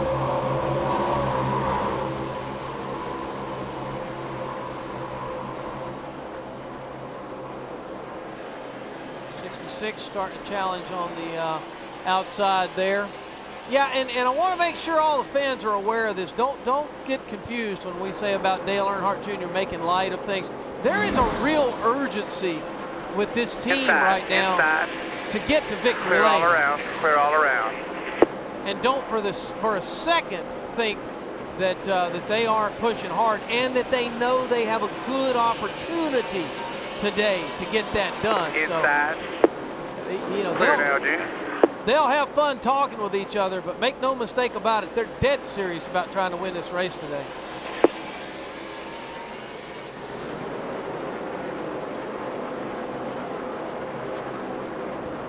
Jeff Green down on the bottom.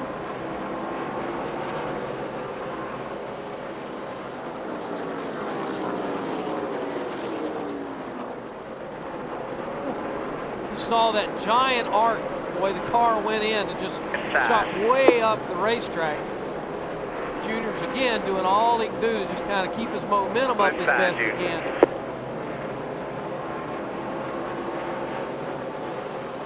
Yeah, we can see that difficulty of him trying to turn it through the center as he was complaining about going through traffic. There's Kenny Wallace and Jeff Green. Yeah, we almost bounced off the fence that time. Clear.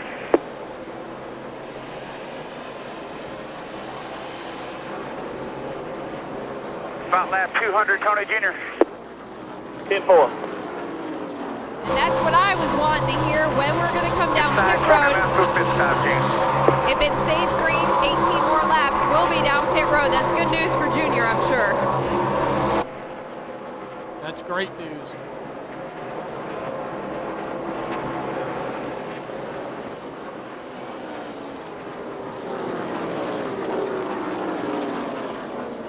Glad all of you are on board today on Hotpass. We're going to step out for a moment. Back with more Richmond International Raceway after this.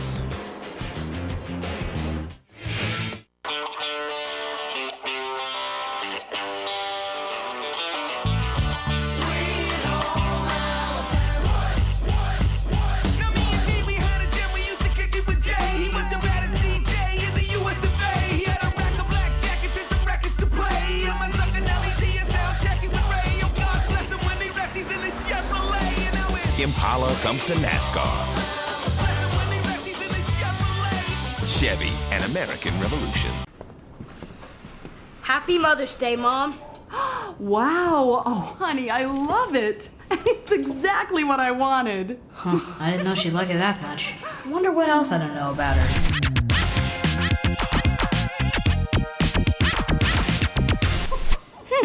There's a lot you might not know about your mom, but know this, she's into electronics. And this week only, buy this Kodak digital camera and digital photo frame for just $229.99. Wow, Mom, at Best Buy. There are times you gotta ask yourself, do you think you've got the torque? Or do you know you've got the torque? New Q Torque Power for trucks, heat activated to help more of your engine's power reach the road. No leading synthetic motor oil delivers more torque than Q Torque Power. New full synthetic Q Torque Power for trucks. Unleash all your horses. Congratulations, Jeff, for scoring yet another win with Q. We know what men like. New Mitchum Smart Solid. Powerful protection, unbeatable against white residue. Wow, let's see that again. For powerful all-day protection that doesn't come off on your shirt, be a smart Mitchum man. The middle is now the best place to be. It's Wendy's new Steakhouse Double Melt. Caramelized onions and mushrooms, bacon, creamy Swiss, and peppercorn sauce melted in the middle of two hot and juicy, fresh, never frozen beef patties. Get in the middle of one today at Wendy's and do what tastes right. Dale, we have assembled the absolute best new team for you. Like Dave here, your new spotter. Oh, hey, how you doing? Richmond. Lap 57. You're gonna need to go low and stay there. It's the only place you'll fit, trust me. And don't worry about the coffee, I'll get another cup. This guy's good. Spooky good.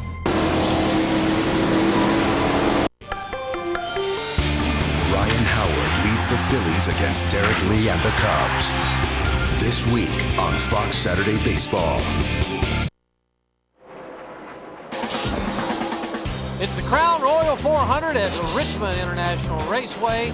We're riding with the hotshot Dale Earnhardt Jr. in the Budweiser number 8. We started 7th, we're hanging on to 10th. And at times it feels like we're trying to turn a battleship out here. Right now we're not having an easy time of steering our race car, but we're doing the best we can with what we've got to work with, trying to get in here and get a caution flag or just get to our green flag pit stop. Less than 10 laps to a pit stop. And there we go. We're here at 10 laps to a pit stop. Now a crew member from Martin Truex Jr. just ran up here onto the pit box, talked to the car chief, Tony Gibson, wanted to know when they were coming in. He told them lap 200. So we're about 8 to 10 laps away when we'll be pitting here. And man, I'd love to see what kind of adjustments we're going to do. I know Dale Jr.'s not comfortable. He can't get it to turn. I just hope that we can come down here on a green flag stop, get a good stop, and that we don't get stuck short pitting, so to speak, and then a caution that came out, the same exact thing that happened to us in Phoenix a couple weeks ago. Yeah, you're 100% right, Wendy, and just to give you a little bit of a visual example of how hard it is to turn our race car, look at the upper left.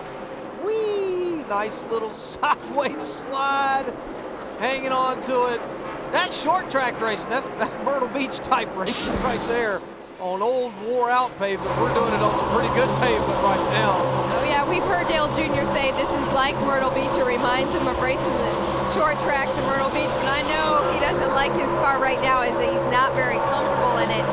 We do know they're making some air pressure adjustments to get it to turn a little bit better.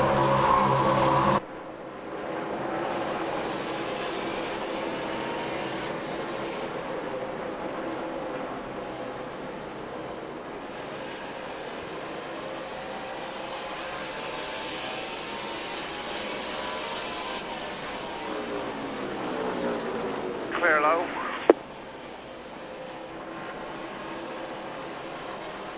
We have to remind everybody, this is the first time we've ever raced the COT here at Richmond.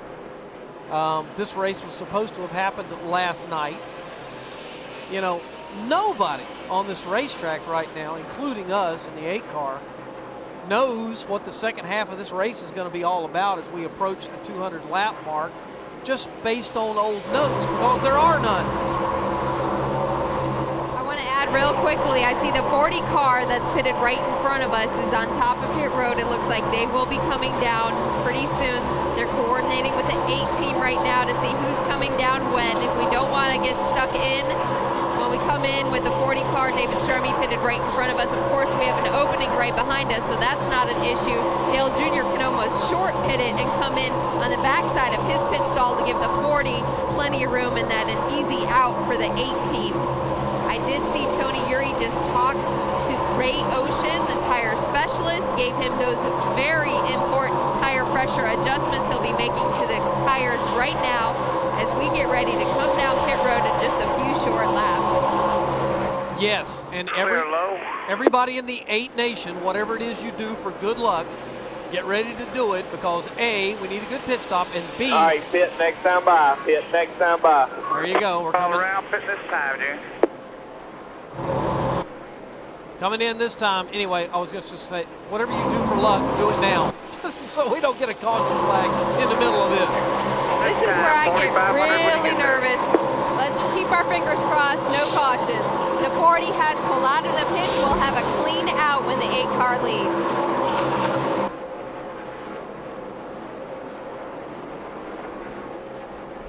Now, boys, right here, come on. Right there.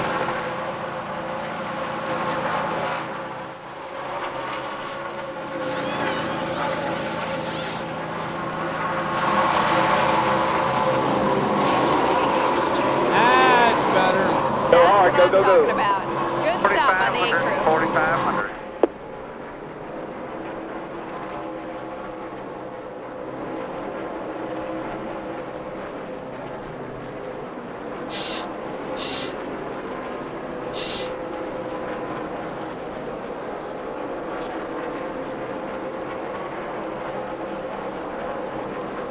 Four cars back to a hold, June and the leader. clock. It showed a 13.5-second stop for the A team. It looks like everybody recovered from that last time we were down pit road. Excellent stop by the A crew. We're seeing more and more cars hit pit road. Now let's just keep our fingers crossed. It cycles around. Yep. And the 24's down pit road. I see right in front of me. Our leaders, the rest of the leaders in the front are starting to hit pit road now. Yeah, don't forget, coming up in 2 weeks is the Pit Crew Championships in Charlotte. And I know all these guys on the 8 team want to get in there with their brethren on the 1 team. Last year, Martin Truex, our teammate, won the Pit Crew Championship, and I know the 8 guys are all fired up about being in the finals and being there with them this year. And that's going to be fun here coming up in just a couple weeks.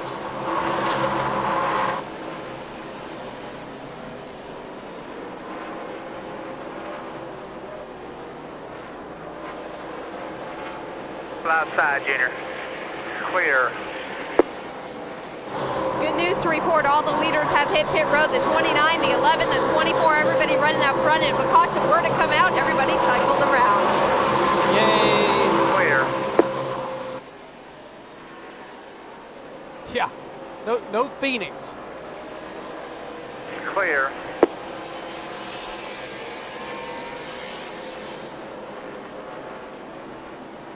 Clear low. I think the reason he's not saying anything right now is the car looks like it's pretty good. At least our line on the racetrack has dramatically improved from a little while ago.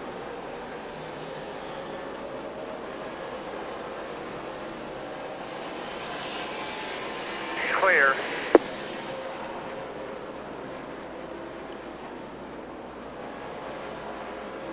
Yeah, if you're watching up at the top of the screen when you see all these different names going across there, everybody's cycling through the pit stops. So we should be back with, I would say, probably Kevin Harvick or one of those guys leading here very shortly.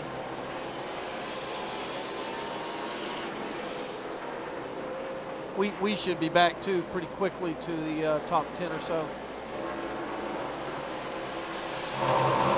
And Walt Smith, the pit crew coach, is down here on pit road, congratulating the guys on that stop. It was a good one. They're watching the replays.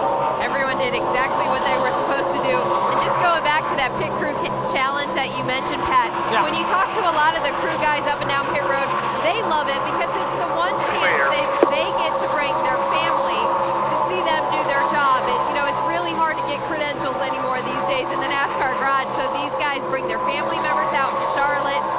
They get to watch what they do every weekend on a Sunday, and they get to compete for money. Even better for these guys. The rear brakes are locking up, getting in the corner, the fronts to quit working. All right, 10-4.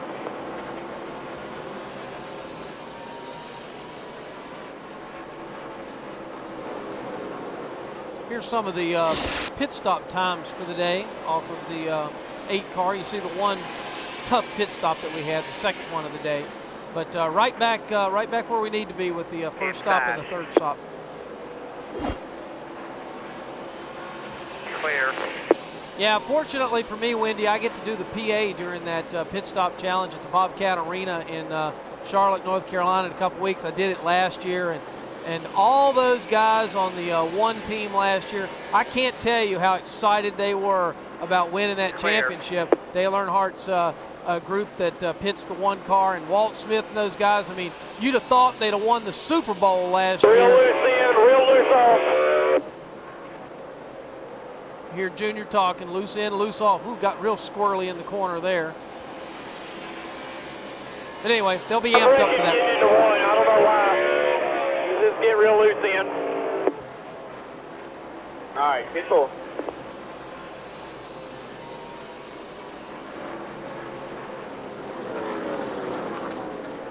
One of the key things about driving this race car that almost everyone has told me is, unlike the other car that you could hustle down into the corner, you really need to back your entry up to get that full roll through the middle of the corner here with this car of tomorrow. And sometimes trying to regain your rhythm after a pit stop and adjusting where you're getting back from the corner and getting out of the gas takes a few laps. Kind of looked like a minute ago Junior had a little bit of that going on, kind of got it into the middle of the corner a little hot, and had a little bit of a wiggle there. So I think once these adjustments take hold a little bit more, we should be able to move up. We're in a 9th spot right now, but we're in or 8th spot right now. We're in good shape overall, and I'm betting you that as we get 15 or so laps on these tires, it'll get even better.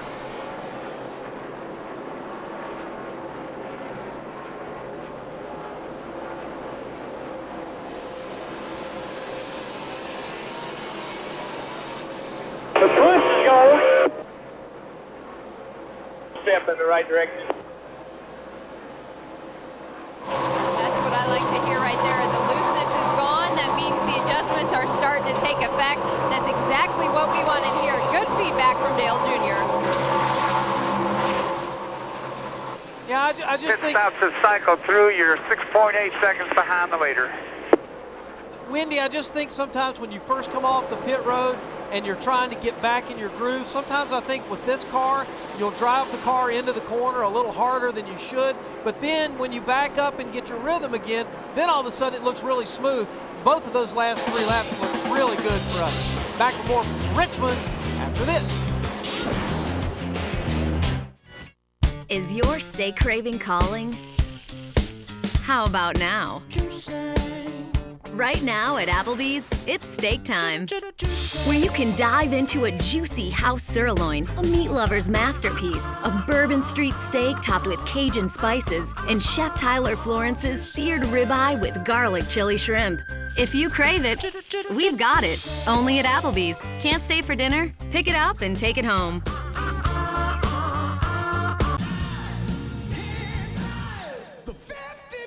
Hey, isn't that Sammy Hagar? Yeah, it is. He's singing about the number 55 Napa car. Yep, that's awesome. But isn't it a little loud? You know you're right. Hey, Sammy, could you turn the amp down a little lower? Sure, you think you could drive a little faster? He's like that on Mondays.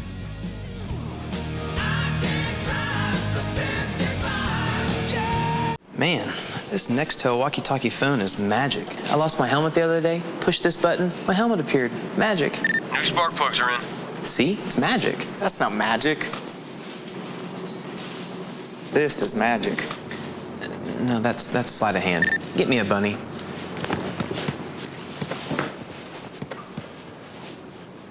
That's magic. Get more done with the Motorola Blend and vote your favorite driver into the NASCAR Nextel All-Star Challenge. Nextel, only from Sprint.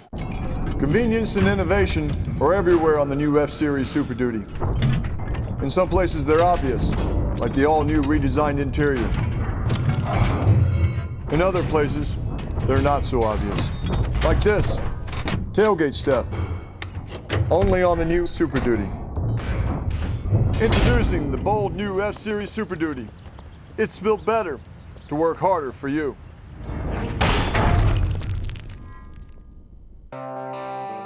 Have you enjoyed a Budweiser lately? Because I can only describe the smoothness you'll get from Beechwood aging. I can only tell you about the choicest hops. But if you really want to understand what makes Budweiser the king of beers, you have to taste it. Just taste it. The perfect balance of flavor and refreshment. Budweiser. Open up a world of taste.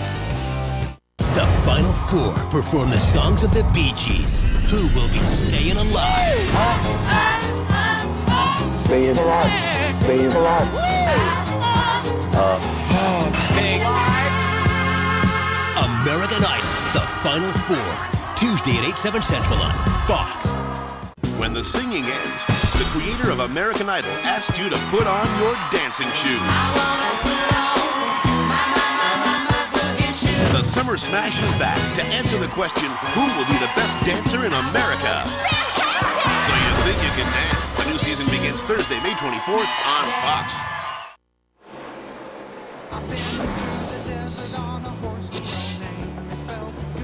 Little Dale Earnhardt Jr. music, how about it?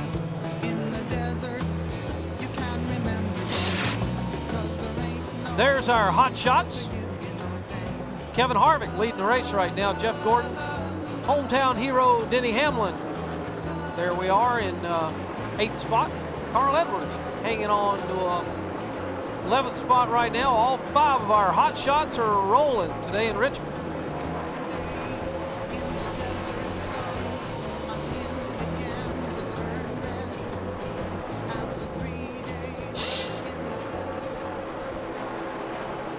Horse with No Name. I'm surprised Junior likes that song. That's kind of an old song. He's kind of an old soul in a way, music-wise too. He likes a lot of music all across the board. Can't figure this race car out right now, Wendy. Well, a minute ago he was talking about it. He said, "Oh, quit running," scared us all to death, didn't he? Yeah, he sure did. And the quote was, "It quit running," and he screamed it. And so everybody panicked. Everyone except Tony Eury Jr. The crew guys that linger around, they grabbed their helmets. They were running up to the pit wall thinking, okay, the 8 car's coming down pit road, something's wrong. Tony Jr. just 10-4'd him. He just meant it's not running the way he wants it to. That's all he meant, but it's really not. It didn't literally quit running on him, which was a little bit of a scare for some of those crew guys on pit road a minute ago. Scared me to death too.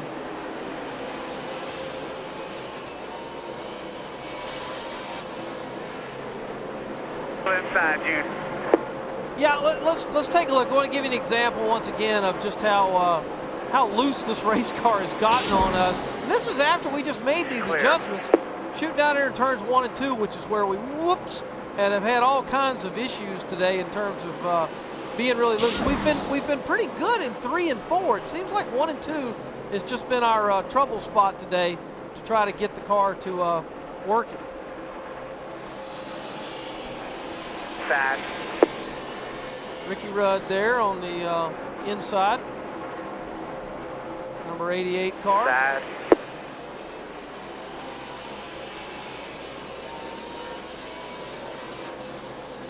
Lots of rumors flying about DEI and Robert Yates Racing. Fair low. Car length back to the 20.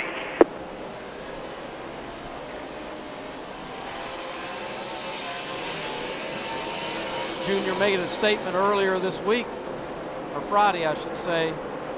I'll be driving Chevrolets. Some people were trying to put him in a Ford next year, and he came out Friday and made that statement publicly. He says, I'll be driving a Chevrolet. Tony Stewart, another guy who's had a lot of good laps in a car tomorrow, kind of working under us there on the bottom. That is a race for position. We slide back to 9th. Another one inside, Juice.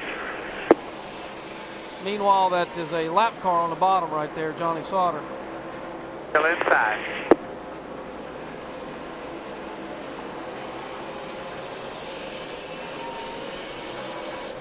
Clear low.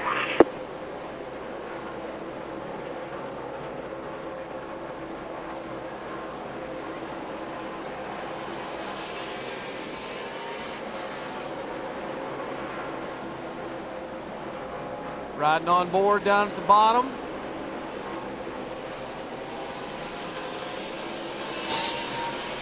Inside.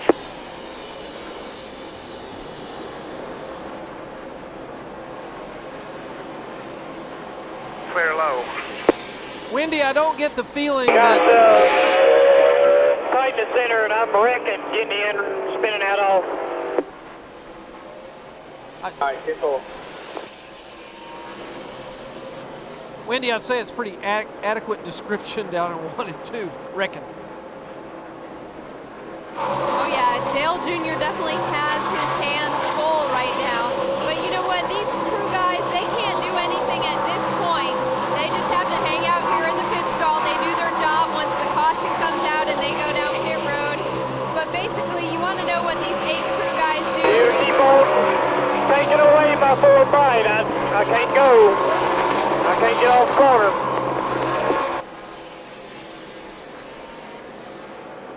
He's having to fight the car getting in, and that's just delaying that whole getting back to the throttle thing in the middle of the corner. Without that forward bite to initiate that turn as the car rolls through the center, it just delays the half throttle to the flag stand. And that's what he's talking about. He said he's half throttle to the flag stand. He's having to baby the throttle coming back up off the corner because he'll spin the tires.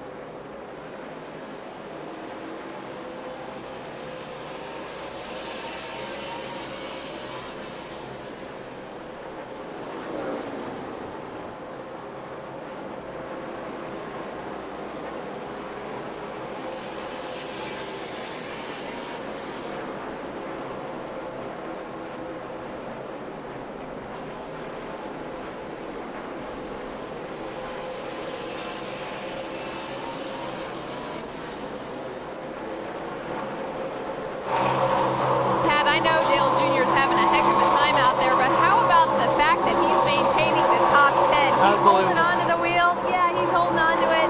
He's driving it with all his might, and he's still in the top 10. Now that's unbelievable. Well, and Wendy, just you know, and we're 11 seconds off of the leader right now, and all you got to do is go back to like 15th spot. They're nearly 17 seconds off of the leader. So this isn't just a problem we're having.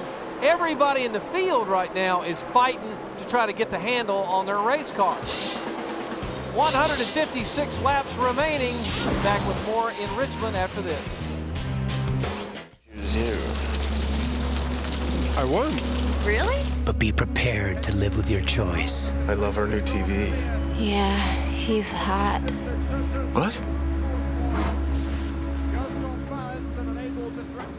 He's more like a brother, roommate. Swing into BK, you can win a full Sony HD experience or tons of other prizes. Every game piece can win. For NASCAR drivers, blocking is a way to stay ahead. For me, blocking is how I stay a step ahead of frequent heartburn. Prilosec OTC blocks heartburn before it even begins for a full 24 hours with 1 pill a day. So let me get this straight. You drive over 180 miles per hour every weekend. You've been involved in over 100 accidents, and you've totaled your car 19 times.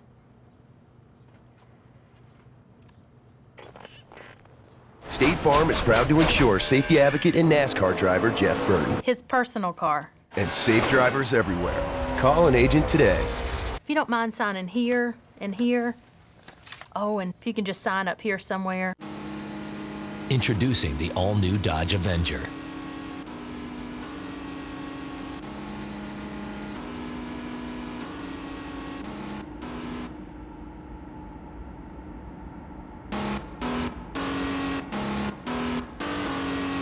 The all-new Dodge Avenger. It's a natural performer.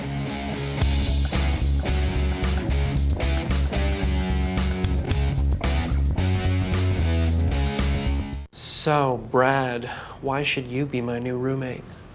I like Spider-Man. Who doesn't? Oh, I love cats. Yeah, that's a dog, Brad. Isn't it? How about something for the apartment? Oh, I'll get us the Comcast triple play. I webbed you. That means you got the apartment. The Comcast Triple Play. High-speed internet that's way faster than DSL. Comcast digital voice with unlimited domestic calling and digital cable with on-demand together for just $33 each per month. And catch Spider-Man 3 in theaters May 4th.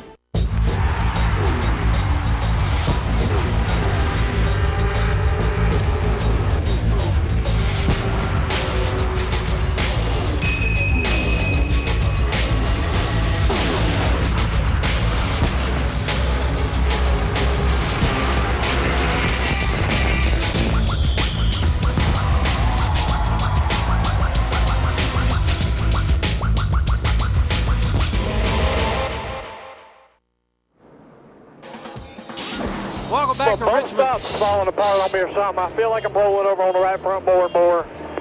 It's hurting me. All right, get full. Dale Jr. is who we're riding Hotpass here today with. Caution just came out, so we're trying to listen to what he and Tony were going to talk about. Pat Patterson here alongside Wendy Venturini, who's down in the pits. Air pressure out the right front or speed on everything. Spring in her sidewall or something hurt me. Hit 4. Road is over. Round and a half up. Here he comes, Wendy. 4,500, June. 4,500 comes early now, buddy. 10 away. Right here, 5 away. Come on. Right here.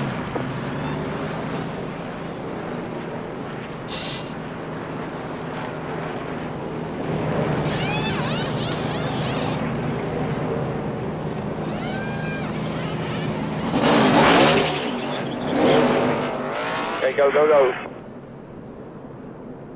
4,500, 4,500. It's a solid stop, Wendy. Absolutely, we clocked him at a 14.8 on our stopwatch here. I did see that Eric Wakeland did make that track bar adjustment this time around. They also did an air pressure adjustment. We heard Dale Jr. complaining in that commercial break. He's just been real loose in, real loose off, but tight in the center. And he keeps complaining that that rolling over on the right front is what's really hurting him.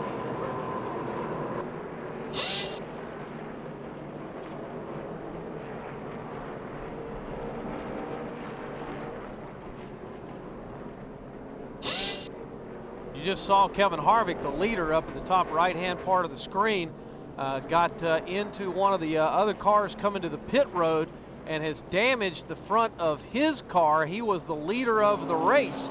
So this is a real tough blow for the 29 car up there. Did some pretty serious damage to the front end of it. And we talk about it not just for the sake of talking about it, but these tight pit roads, every racetrack we go to, you have to be aware of the cars in front of you, the cars behind you on pit road when you're pulling in and when you're pulling off. And our spotter, Steve Meal, does an excellent job of keeping Junior clean as he pulls out of off of pit road.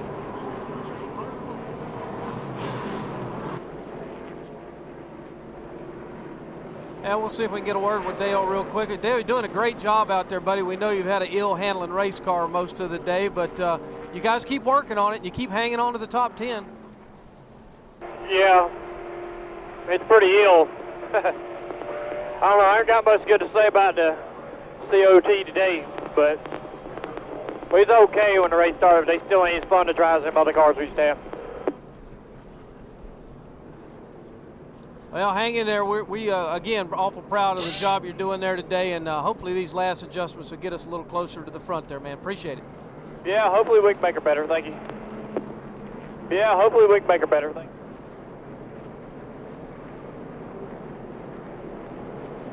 Well, Wendy, you know, keeping it optimistic. Hang on, everybody. Back with more from Richmond in a moment. For deliveries. They're the only ones allowed in the garage, so we should be able to sneak into qualifying. Dale?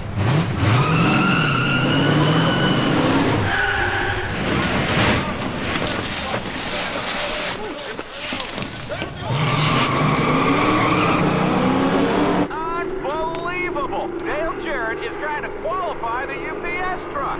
This is amazing. Wow, I can't believe we're really gonna meet Casey K. There he is. I wonder what he's like. I must be dreaming. But I'm always dreaming. Dreaming of you. Look out! Now would be a good time to have accident forgiveness. Part of Allstate Your Choice Auto Insurance. I'm super sorry about your car. Are you in good hands? No matter where you are, no matter how fast you go, what's inside, we'll show everything. Every car, every driver, every ding and dent will be different with this. Different. Look. Wow. It's amazing. It's the mirrors. HD TV powered by DLP. See how millions of tiny mirrors make the picture amazing. Save up to $250 on all HD TVs powered by DLP today at Circuit City. Tony Stewart here with my buddy Jared. And the tasty 6-inch sweet onion chicken teriyaki from Subway restaurants. A third the fat of a McDonald's snack wrap. And a lot more food. Fills me up without slowing me down. Would you say that makes Subway restaurants your favorite pit stop? Subway. Race hard. Eat fresh. Hey there, Sarge. Snap into a Slim Jim. They're locked. We invaded Mexico. And loaded. You shouldn't drink tequila. This always happens when I eat the worm. Bill Engvall, DJ Qualls, and Larry the Cable Guy. Delta Farce. Directed by C.B. Hardhaven and PG-13. In theaters Friday. Man, this Nextel walkie-talkie phone is magic. I lost my helmet the other day. Pushed this button, my helmet appeared. Magic. New spark plugs are in. See? It's magic. That's not magic. This is magic. No, that's sleight of hand. Get me a bunny.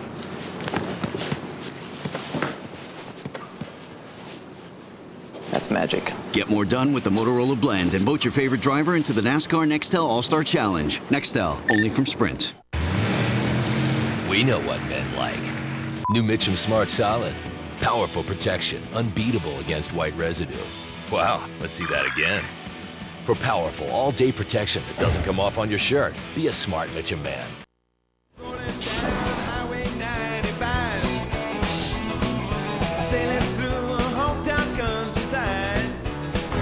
And welcome back to the Richmond International Raceway. Little George and Little Feet scooting down I-95, which is just a stone's throw from the racetrack.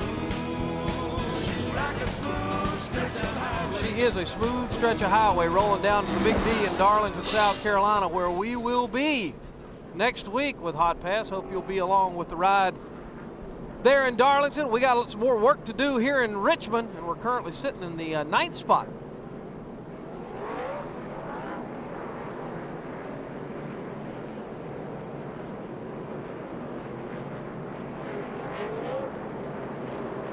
Pat Patterson, Wendy Venturini, it's Rick Allen over on Channel 797 with Phil Parsons. And Pat, I'd like to ask you, I know you guys ran up front, probably top 3 position early in this race. Are you getting ready to get back to that form after this most recent stop? Boy, I'll tell you what, Rick, I hope so. We've made a lot of adjustments on the race car as we get ready to go back to green here in just a minute. We had a loose in, loose off, skating in the middle. We've had it all today on this car, but I got to hand it to Junior. He's really held on to the wheel, and we're hoping these adjustments are going to make a difference. And Phil, I have a question for you. Junior's been complaining all race long about not having enough forward bite. I always love to hear from a driver's perspective what exactly that feels like from the driver's seat. Well, Wendy, we have the exact same situation with Denny Hamlin. He's been complaining about the same thing, losing forward bite off the corner. And Mike Ford, our crew chief, warned me this morning that that's what was going to happen when the sun came out on this racetrack, because they lose grip, and they lose it mostly off the rear, off the corner. That spins the wheels off the corner. It's a very, very loose feeling. We've made several adjustments to try to make that better. Denny said it just a few moments ago, we have not made it appreciably better this entire race.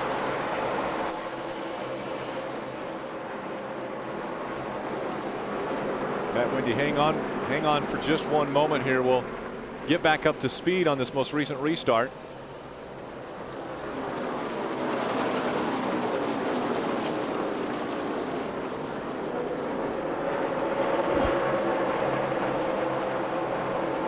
Pat, what kind of a line has Dale Earnhardt Jr. been running around this racetrack? Has he been on the bottom, or has he tried to venture up a little bit higher on the track? Yeah, we've almost ventured way up into that thing called the fence a couple of times out here today. Yeah, he's been all over the place.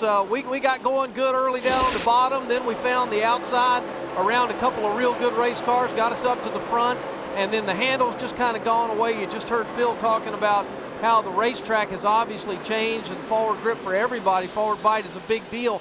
And I think right now we're just trying to settle back in, Rick, and see if we can find a little bit of what we had at the first of the race, because it was good.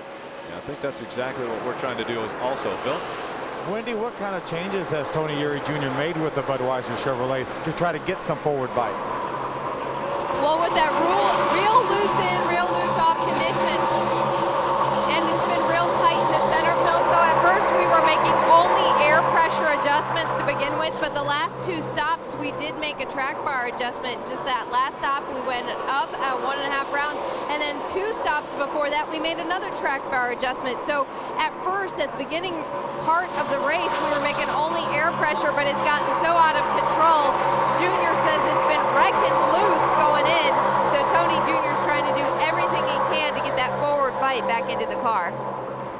Yeah, and Rick, let me ask you about this. I talked to Denny Hamlin earlier this week, and the kind of the joke question was, Denny, if you could win here or at Daytona, which one would mean more to you?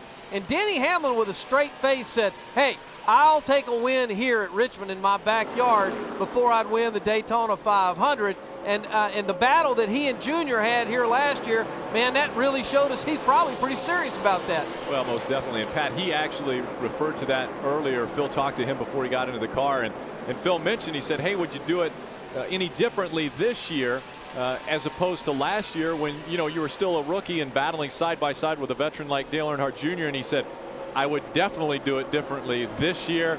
I'm going to go for the win And so he would probably move Junior out of the way, even though there's a lot of Junior fans here in the crowd. There's also a lot of Denny Hamlin fans here in Richmond, Virginia. All right, Rick, you and Phil hammer down over there. Hopefully we'll see you guys at the end of this one. And our best to Denny. Looks like he's having a good run this afternoon.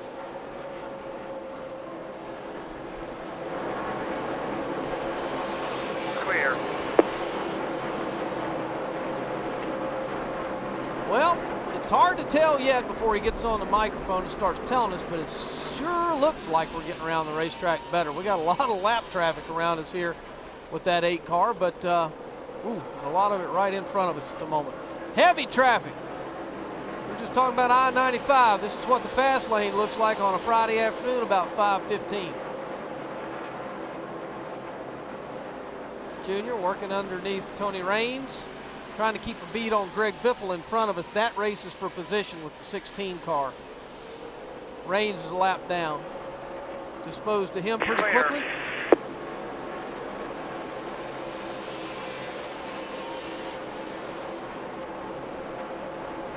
130 laps remaining here in the Crown Royal Jim Stewart 400.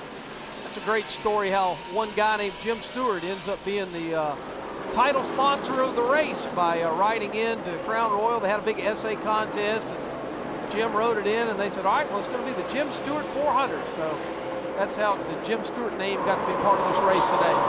I was joking around that it's luckily for Crown Royal they didn't have a guy with a difficult last name. Something like Venturini, you know, that's be difficult for people to say. So I'm glad they picked someone with the last name of Stewart. I like that, the Wendy Venturini 500. That sounds pretty good, actually. Oh, I don't know about all that.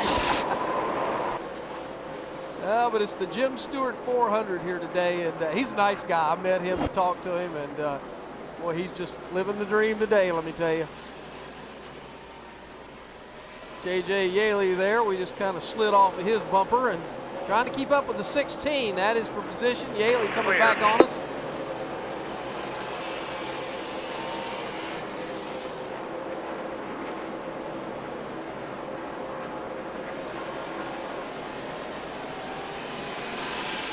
Kurt Busch currently shown as the leader in the 2 Penske Dodge. Remember how many times Rusty Wallace in that number 2 car was out in front in Richmond. This was one of his playgrounds.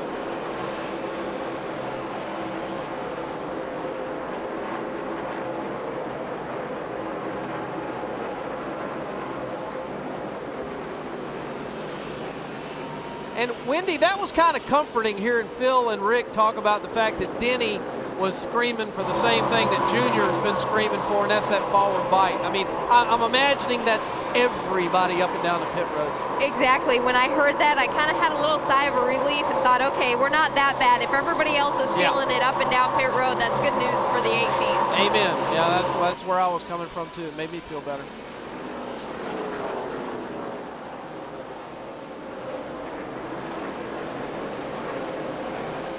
Our teammates a couple spots ahead of us there, Mark Truex. Mark's having a good afternoon here. Solid performance. There he comes into our frame.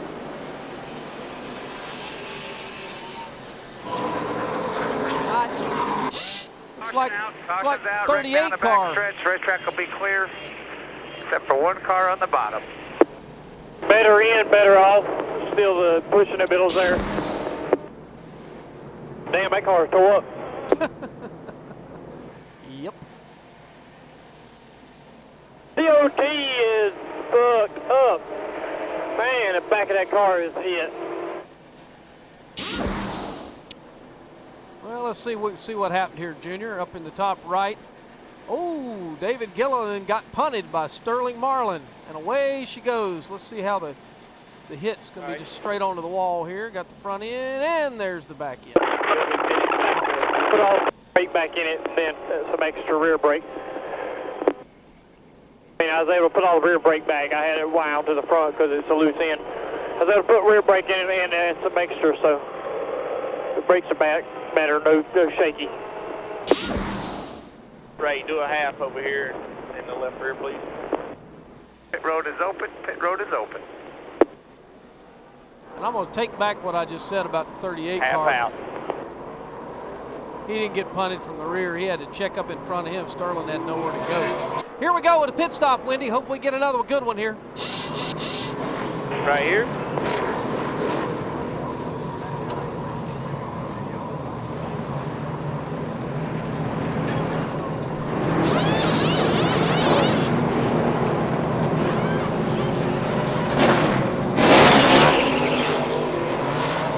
All right, go, go, go. 4,500, Gene, 4,500. Nothing wrong with that program. 13.2 on our stopwatch right here at 13.6 from Jade Gerst, the PR guy here in the team. Air pressure adjustment looks like, again, we'll be right back as we get back to green flag racing at Richmond International Raceway.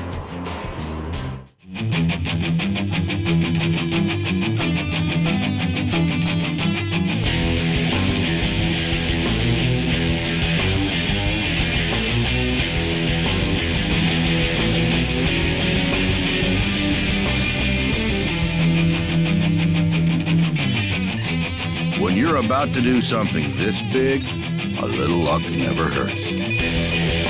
Thanks for having us.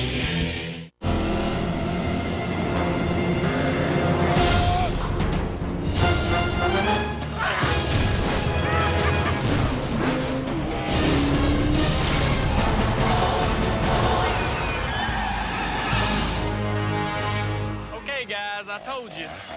Just because I got Bud on the car doesn't mean I got Bud in the car. Oh, terribly sorry, boy. See you later, crazy mutant desert guys.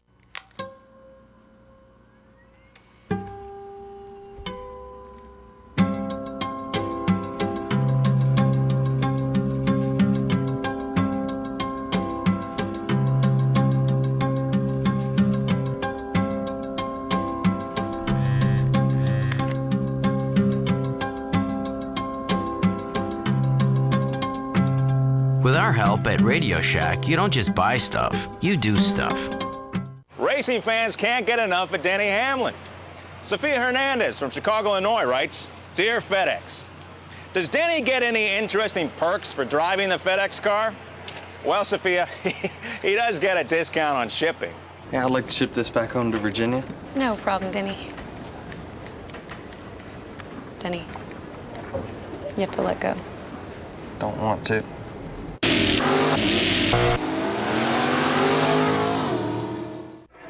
Introducing Duralast, auto parts built to exceed the need.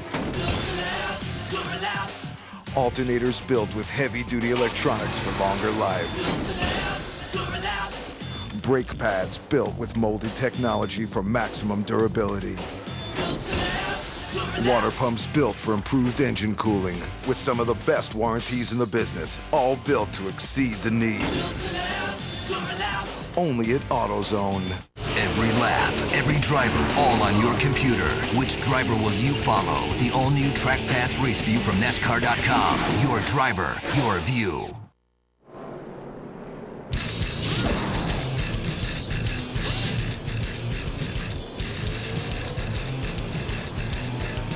All right, little music by Korn there, one of Junior's favorites. There you see the hot shots. Gordon third, Hamlin fourth. We're hanging on in 10th. There's Carl in 13th. Harvick having some difficulties with his race car after a little altercation on the pit road. Hangs on the 14th spot. Not going to be long, and we'll be talking about 100 to go here. Pat Patterson along with Wendy Venturini this afternoon. And thank you so much for letting us come into the living room and hang out with you. Hope you're having fun riding with us. That was David Reagan up there in the top right when you saw Harvick coming out of the pits and got nailed by the 6 car. Short track racing and short track, sometimes very short quarters on the pit road there, right, Wendy? Absolutely, and just as I mentioned, Race car's off, 116 laps to go. We don't try to talk up anymore that the tight pit road is so important here, but it really is as we go back green.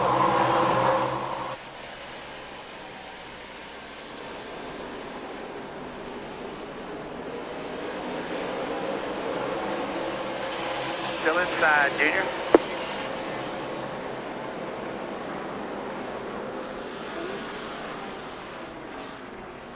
Hang on to it. Good job, Junior. Push him down, Jen.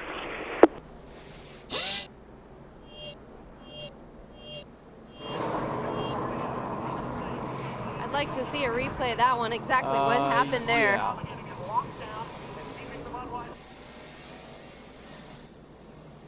Just got run into, Tony Jr. That's cool. Looks all good. Left rear a little bit flat. We'll fix it here. 4 tires, guys. Peel the left rear quarter off of the tire.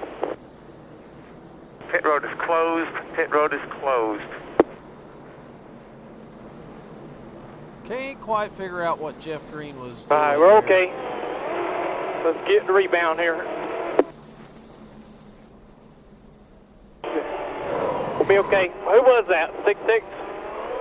Yes, sir. 66.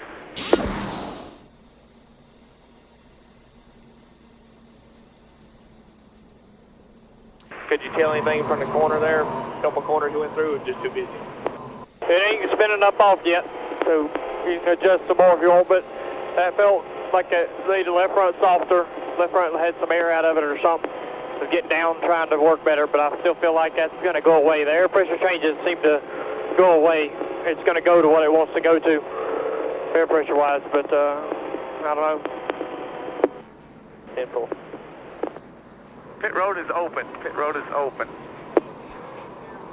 If I knew what you did, I could help you better, but I don't get that kind of information on a regular basis.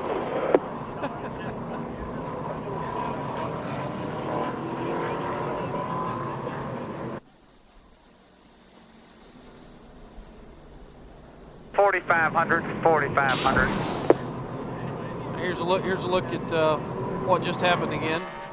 66 away. on the bottom. Looks like Jeff Green's going to push up in the corner.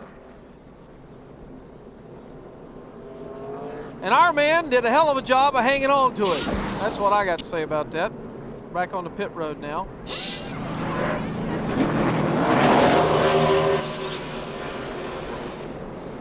All right, got some work to do, but we can still get it done. Hang on, back to 4, Richmond, right after this break.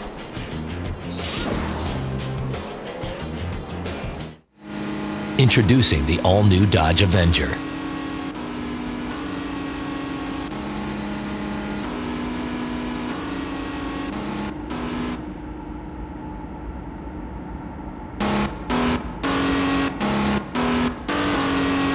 The all-new Dodge Avenger. It's a natural performer.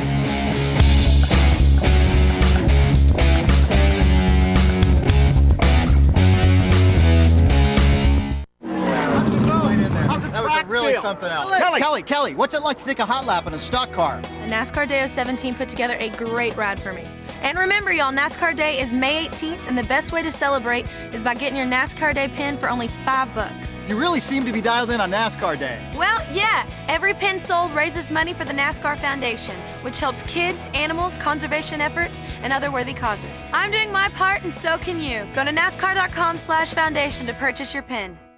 The reviews are in. 4 stars. Fascinating and utterly informative. An absolute triumph. Insightful commentary from a cinematic master. Hi. Leonard Maltin and the Maltin Minute. Only on DirecTV. I'm supposed to be looking for the perfect husband. Are you the perfect husband? Perfect in every way. Edward Wilson was a family man and a patriot. Your CIA's heart and soul. Committed to protecting his country. I'll be going overseas. 6 years is a long time. But after a lifetime of loyalty... Margaret tells us you work with the CIA. My wife has a vivid imagination. Who will he become? You are never to tell anyone what I do. I don't know what you do. Matt Damon, Angelina Jolie. Directed by Robert De Niro. The Good Shepherd. If 2 athletes from different eras could actually compete against one another, who would come out on top? Computer says Rocky Balboa would be triumphant. I think I want to fight. What? You haven't peaked yet? Don't you think you're too old? That computer fight got a lot of people curious. But I ain't interested in getting like mangled and embarrassed. Fighters fight. It's over. It doesn't over till it's over. Where's that from? The 80s? It's probably in the 70s. Rocky Balboa. Rated PG. NASCAR fans, experience race day like never before with NASCAR Hotpass, only on DirecTV. Get closer to the top NASCAR drivers as they battle for position in the race to the chase. Don't miss your chance to ride shotgun with this week's featured drivers. Sign up today for the remainder of the season or try our pay-per-race option. NASCAR Hotpass, exclusively on DirecTV. You're watching NASCAR Hotpass exclusively on DirecTV and brought to you by Dodge. Grab life by the horns. That pass or not, but Jimmy kind of spun the tires and left the outside wide open. Kyle got a pretty good bite off turn 2, but he can't quite get beside his teammate. He really drove her down into 3 that time, though. His brother Kurt was leading this race, now finds himself in 9th place. Tire that came off of Dale Jr.'s machine. The Goodyear has been rubbed off right there. You can see how he got into the wall. He had a left rear flat, had some damage also on the left rear sheet metal around the fenders. They came in at lap 287, put 4 fresh tires on it. He went back around, came back in on lap 289 and fixed that left rear sheet metal. The guys went to work on it, pulled it out, and he said, guys, I'm not worried about the back, I'm worried about the front, the W, which means the win. And Pat, I was just blown away by the reaction of both Dale Jr. and Tony Jr. Tony's reaction when he said, did we get hit? And Steve Mills said, yeah, 66 got into us. And Tony Jr.'s response was, that's cool. And then Dale Jr. came back and said, we're all right, we'll be okay. Man, these guys really can hold it together. And this is a completely different race team than 4 or 5 years ago. Let me tell you what, these guys would be, you know, they'd have their hair on fire right now if that happened a few years back. These days, they know what it's going to take to win a championship. They know they got to get through some things like that.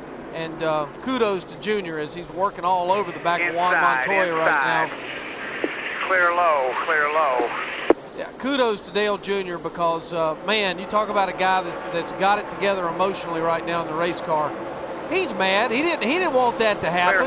Clear high. You know, hey, you know, getting mad ain't going to get you these spots back, and he's got to get busy. We started 19th. We were the last car on the lead lap. We're up to 18th. We start picking them off here. We got time to get ourselves a good finish here this afternoon. Yeah, but and one guy may have made our day a little bit tougher, but if anyone can do it, it's Dale Jr. getting in and out of traffic, especially at a track like Richmond where he's so good. I know it won't be long. 3 wide for a minute there up top, and then it settled out. Side still June, now you're clear high.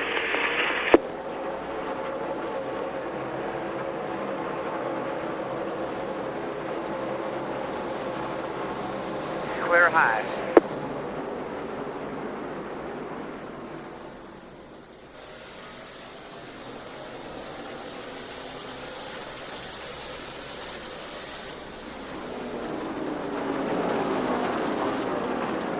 Saw Joe Nemechek get in the wall in turns between turns 1 and 2. I don't know if the caution's going to come out, but somebody was in the wall. No caution. He's back on the track for Joe Nemechek. Man, we are stepping through a landmine right now, a field of landmines right now. Doing a pretty good job of it. We got around Bobby Labonte. There's David Reagan on the bottom. We roll around him. The good part about being on pit road, Pat, is that you can see a lot from where I'm standing, but the bad part is I can see a lot that happens from where I'm standing. Oh yeah, no, there is definitely a good and bad side to all of that. No caution for the last little bounce off the wall that Joe Nemechek had. We picked up 3 spots. We're up to 16th now.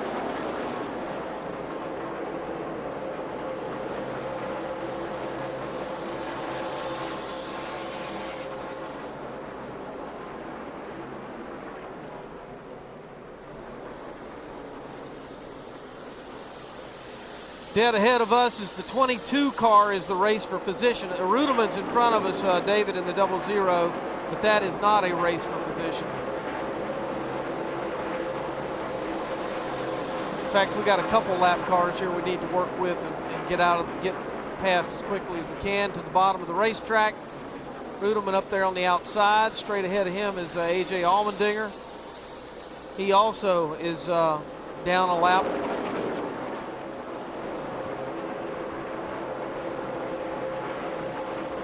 Outside, Junior. Clear high.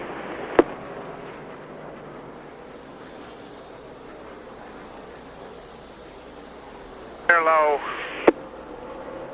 Nice. Just the wall up here. Go low, go low, go low. No yellow, no yellow. Got another car, got into the fence up there. It was The Casey car's full Kane. up top, Jen. Stay to the bottom. No yellow, still outside. Still outside, Jen.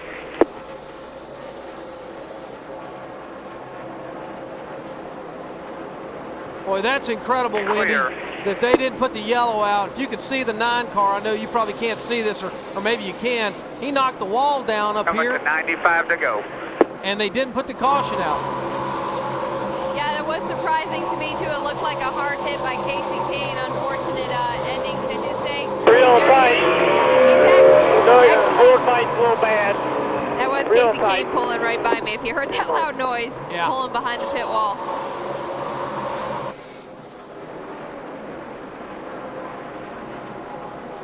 Up to 15th now.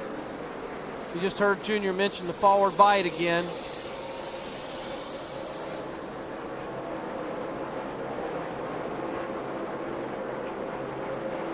Used to be all you'd hear a race car scream about is give me 4 tires, and now all they scream about is give me forward bite. It's like the new mating call from the car to the pits there.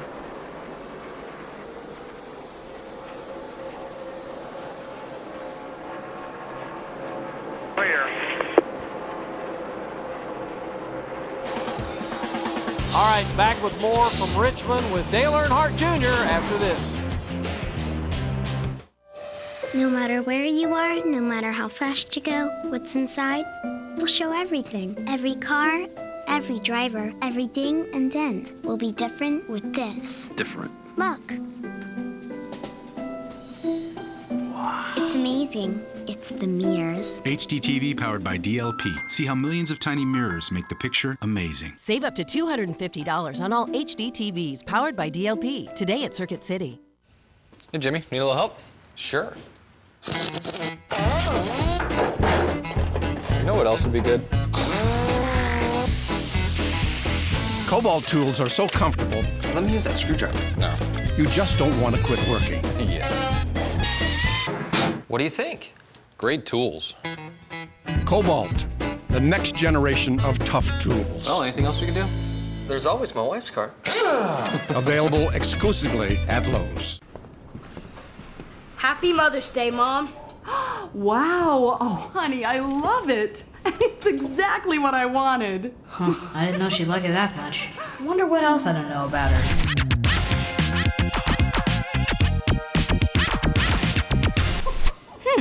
There's a lot you might not know about your mom, but know this, she's into electronics. And this week only, buy this Kodak digital camera and digital photo frame for just $229.99. Wow, Mom, at Best Buy. Introducing Duralast auto parts built to exceed the need. Built with heat-tempered steel and heavy-duty electronics to hold up under pressure. Duralast auto parts built to exceed the need. Only at AutoZone. We know what men like. New Mitchum Smart Solid.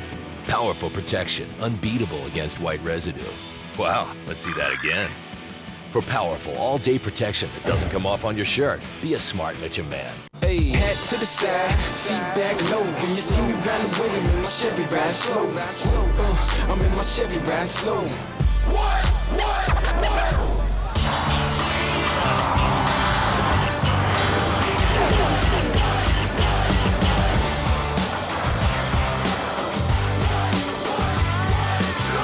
Nice ride, homie. I'll trade you.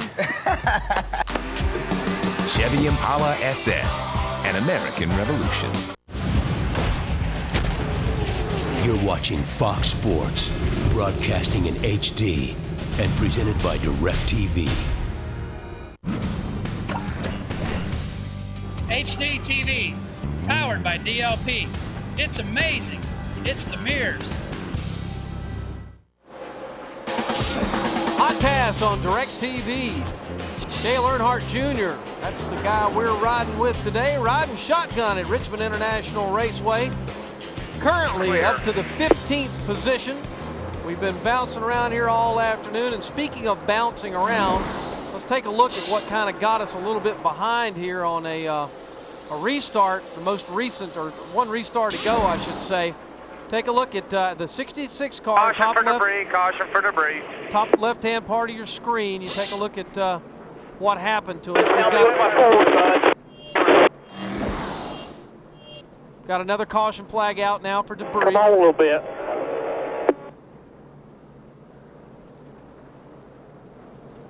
Driving in straight, real hard, staying on the brakes to make them bump stops and all that shit up front.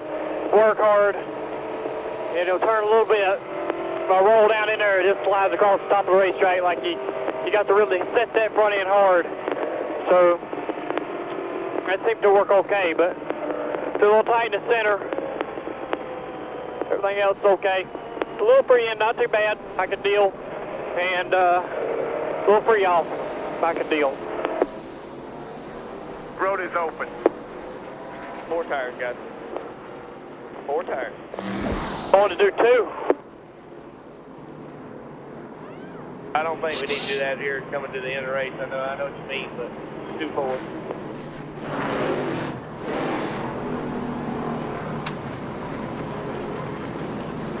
I ain't gonna be 4 tire change then.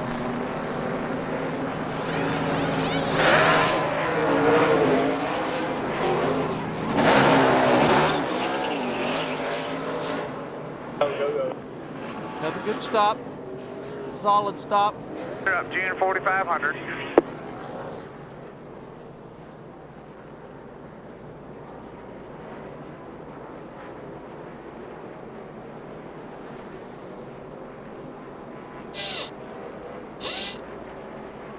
See how everything cycles back around. Junior was talking about when he's coming in there about he was really driving the car down hard into the corner, using the brake to set the nose of the race car, and he was fairly happy with that procedure, the way it was working. Still not the forward bite that he wants on the race car.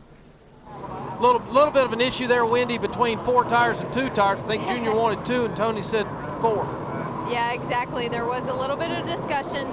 Junior obviously trying to gain track position on pit road. That's what you want to do. But Tony Eury Jr. said, nope, 4 tires are going to be the way to go, because in the Busch race yesterday, it wasn't good. I'm sorry, on Friday, wasn't good with the 2 tires, something Tony Jr. learned earlier in the weekend. 81 laps to go.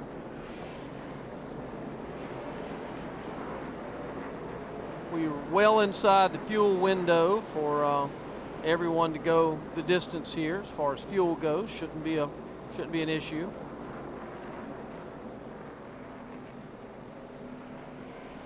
We should restart 13th or 14th, somewhere right along in there, right behind Kevin Harvick.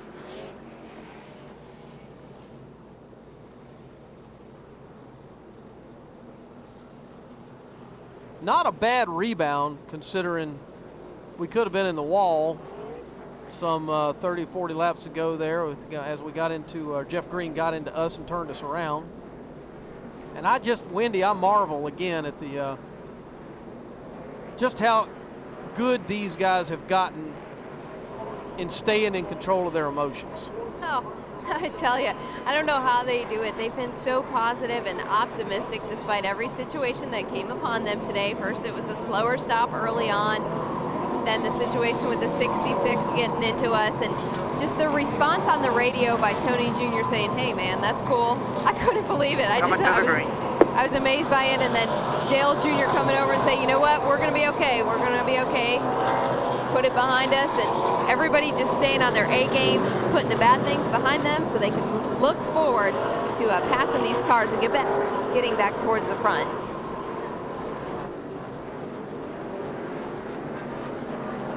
Well, I think if we can get some green flag racing in right now, we can really pick up some spots. If we can pull ourselves up here into 7th, 8th, somewhere along in there, and maybe get one more caution flag in, depending on how well we're moving. Pace car's off. Top 5's not out of the question here today, folks. Here we go, green flag. Green flag, green flag.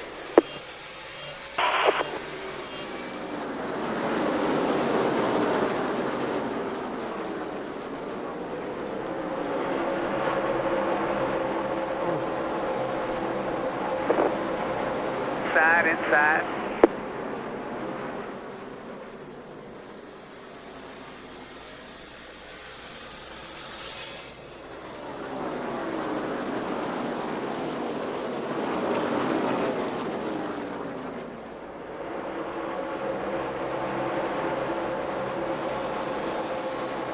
Kind of put ourselves in a little bit of a tough spot there a minute ago, going 3 wide on the initial get-go.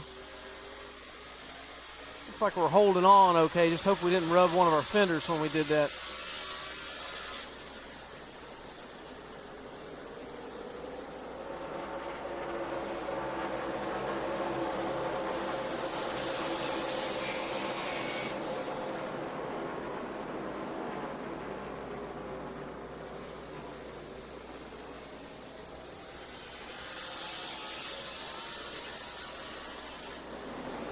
That's the car we're racing with right in front of us, Kevin Harvick.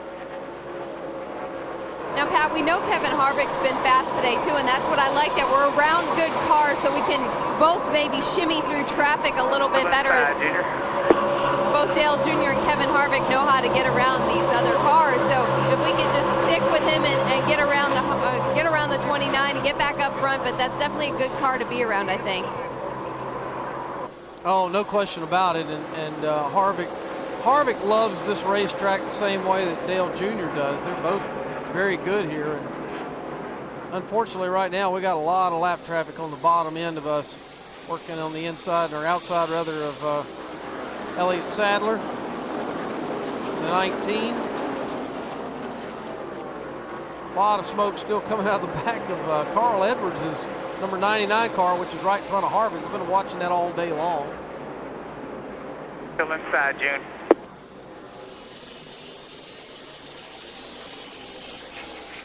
Oh, 19 kind of slid up into us right there, too.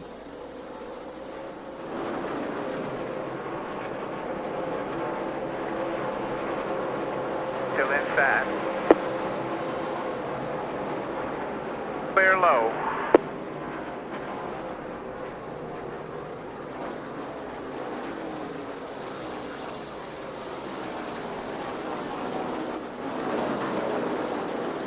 Looked like we were trailing a little bit of tire smoke off our front left tire, but I couldn't really tell, to be honest with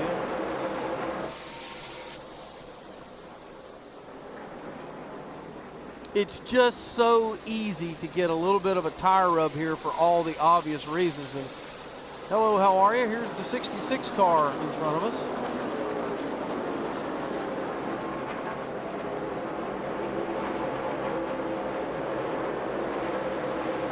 Got a little bit of damage up here, Wendy, on the left front, and it's smoking, but I don't think it's anything to worry about. Yeah, the great thing about Hotpass, we have the ability to zoom right in and show the A-team that, so they're getting a good look at that left front tire. We see it smoking a little bit worse now, but it's something Tony Jr. is going to have to watch for.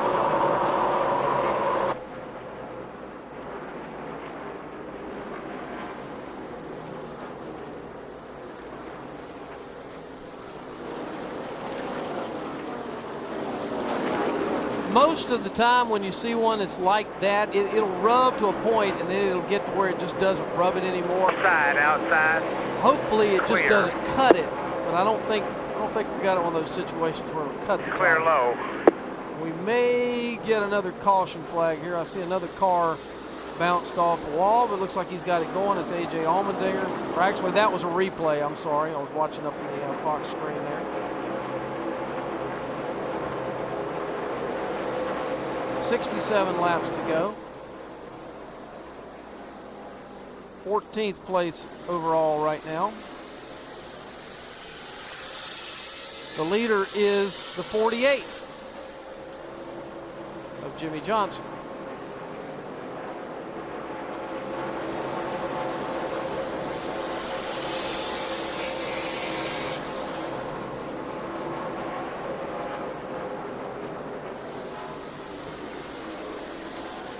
Side. Sideways there up off the line. Left side, Jenner.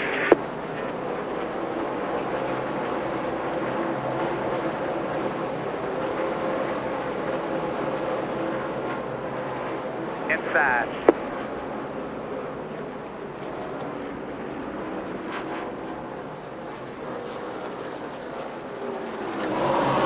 And I want to talk about the test that's coming up tomorrow, as it seems to be a little bit quiet. Oh, never mind, the caution's coming out. We'll get to that later. Let's check to see how the 8 car's doing. 18, caution's out. Way tighter in the middle, and still no forward bite off.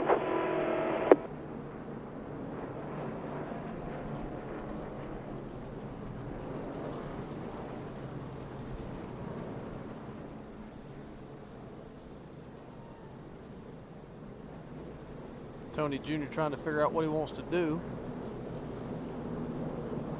We know we want to get that fender rub fixed.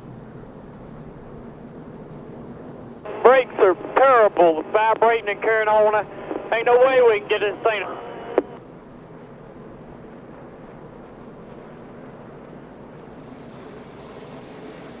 Road is open. Pit road is open. Down, right rear. Pit road's open. Hit, 4 tires.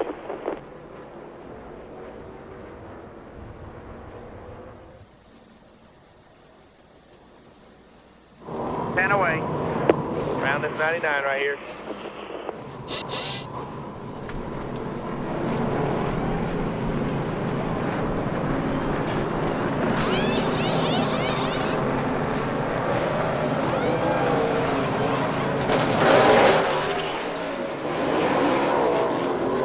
That was close with the 99 ago. Behind the 99, 4,500.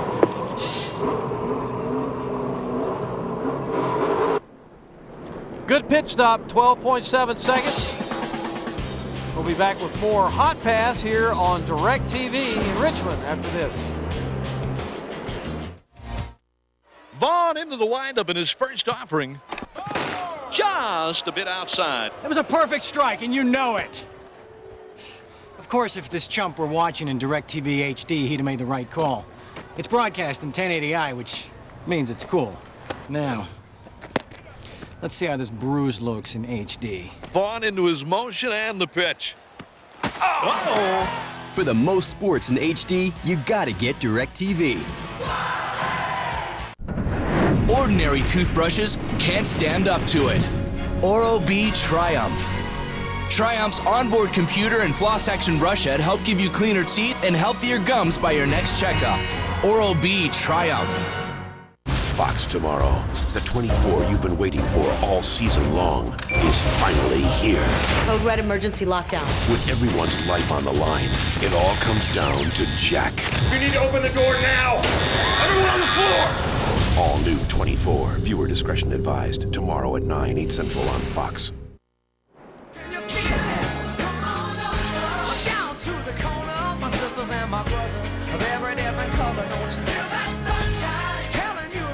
And you're riding shotgun with Dale Earnhardt Jr. here on Hot Pass on DirecTV. Wendy Venturini, Tony Jr. right there on the pit box. Go ahead, guys. Yeah, we want to get this in real quick before we go back green. But Tony, tell us about you guys have overcome a lot of issues, and I can't believe the response you had when the 66 got into you guys. You guys are still staying composed. Yeah, I mean, that happens every now and then, but I mean, the way I look at it is we put ourselves in that position with the bad pit stops today and then the ill-handling car. So if we run up front, we won't be racing with people like that, and we won't have them issues. So, you know, it's kind of self-inflicted, I think, about it. So we'll just try to make the best of it so we can get top 10.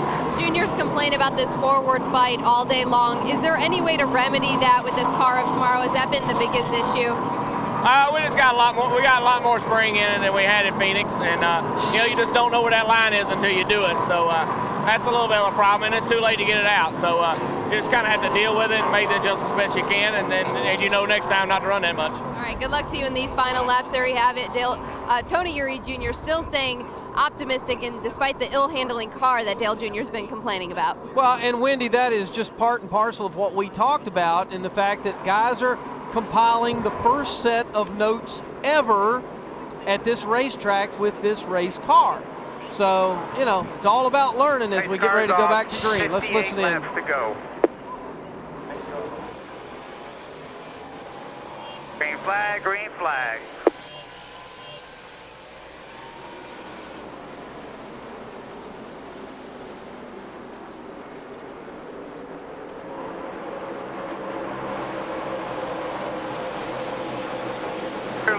one lane.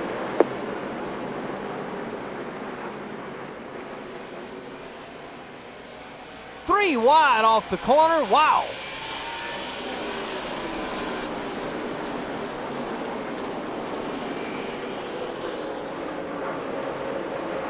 This is a pass for position. Nice job, Junior. We just picked up 2 spots. Low one lane. 16 cars, the next one on our hit list as far as positions go.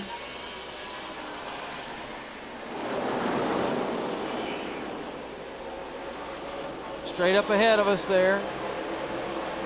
Scott Riggs is the car in between us and the car we're racing for position.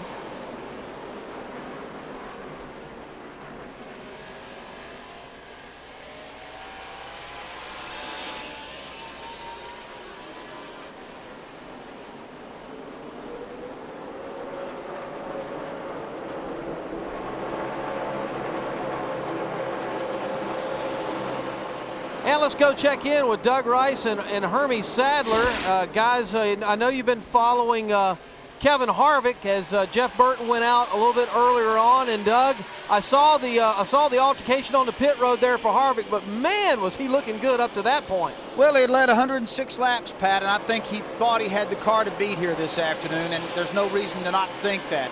He could do anything he wanted to with the race car. Then to get taken out for a pit road incident, I think that just doubles the disappointment there. You expect things like that to happen out on the track. You don't expect to lose your race car on the pit lane. Need to make a point. Was it really David Reagan's fault? I think that might have been some team communication that caused that miscue on the pit lane. And Doug, we feel your pain, and of course ours happened on the track with Jeff Green. We've been in the top 10 all day up until that point, but really we're having the biggest issue, Hermie, with this forward bite. We don't have any forward bite in the car. Dale Jr. just can't seem to get this car comfortable. He keeps complaining about the car of tomorrow, saying that's the biggest issue, getting it to turn. He's having the hardest time getting comfortable in this car and getting it to turn. Explain that, Hermie, a little bit more about how frustrating that is for a driver. Well, that's the biggest complaint, or one of the biggest complaints. I think caution's out. Caution's out. We'll come back and pick that up after this caution.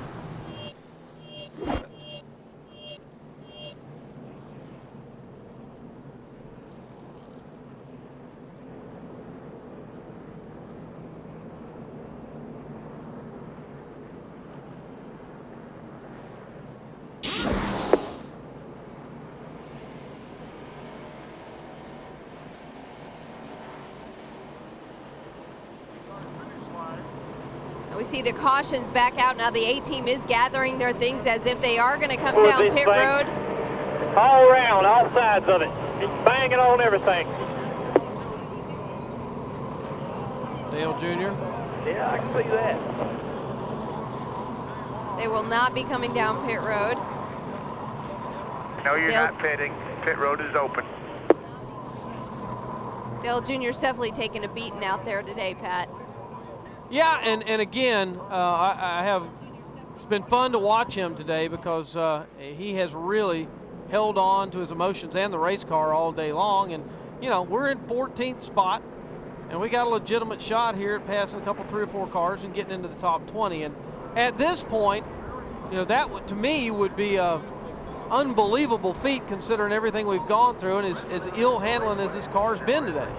Absolutely, and when I said he's been beaten up literally on the car, yeah, he's mentioned he's been hit all around, but also physically. I mean, you saw him adjusting his hand, letting his hand relax a little bit under this caution lap. He's having to drive this car so hard because it just won't turn on him today, that he's putting in all his might and all his force into driving this car, and physically it will wear a driver out. Oh, absolutely, and you feel like you're a little bit out of breath sometimes when you first hear Junior key the microphone. About 11s or 12s or something like that.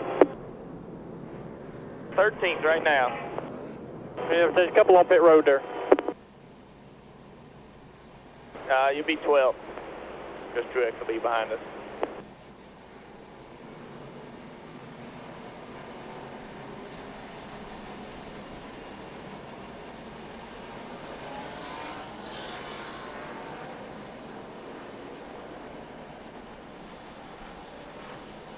.49 laps remaining here in the Crown Royal 400.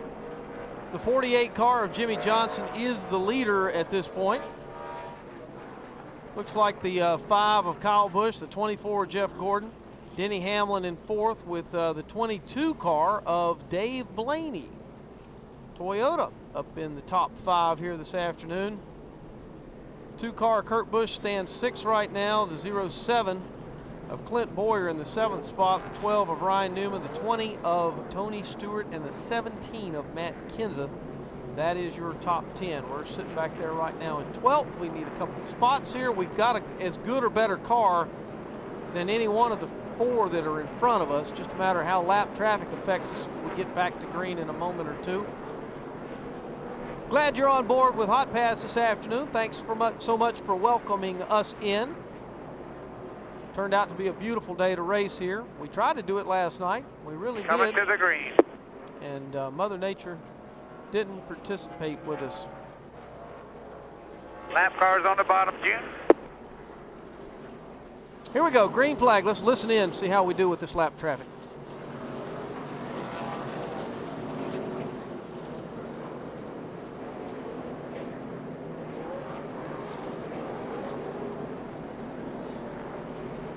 Wendy, I'd say that if we can get through this one, pick up a couple 3 spots here, we'll get ourselves a top 10 this afternoon.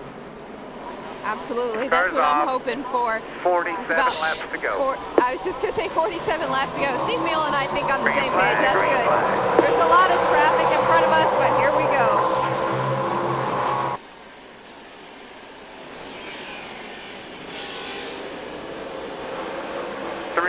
June.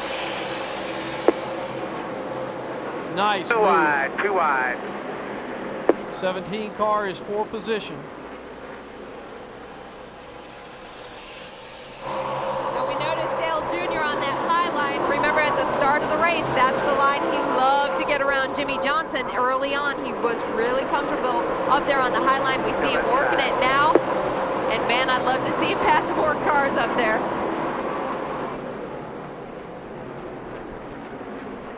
Up to 11. Big wreck behind you, big wreck behind you. Coming to the yellow. 16 of Greg Biffle in trouble back there behind us. We had just gotten around him. Who was it? 16 to 99. Foul. I wasn't no cause that, was I? No, I don't think you were. I think he got hooked going into the corner. Yeah. No, this. Yeah. All right. It didn't have nothing to do with you, Jim. No, that was Jeff. That was Jeff Green. I him a little bit when I passed him like that on the restart, but I need a spot.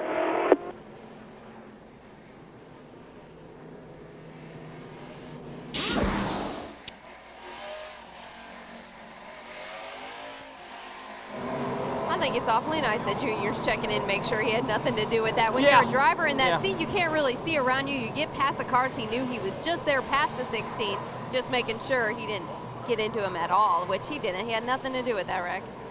Yeah, it was our buddy in the 66 car once again having some problems with the direction that his car was traveling in the middle of the corner. And Greg Biffle got the worst end of that one. Top right hand of your screen, you'll see another replay of what happened, or you almost did there. Here it is. Yep, 66 car would not turn, and Greg Biffle got in the way between the 66 and the wall. 42 laps to go. We got a couple spots there, so now maybe we get a few more. There's some of the lap leaders today. Because these old COTs won't turn.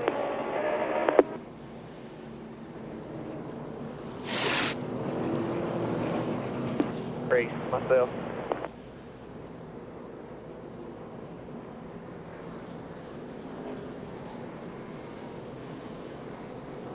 Kyle Busch is the race leader.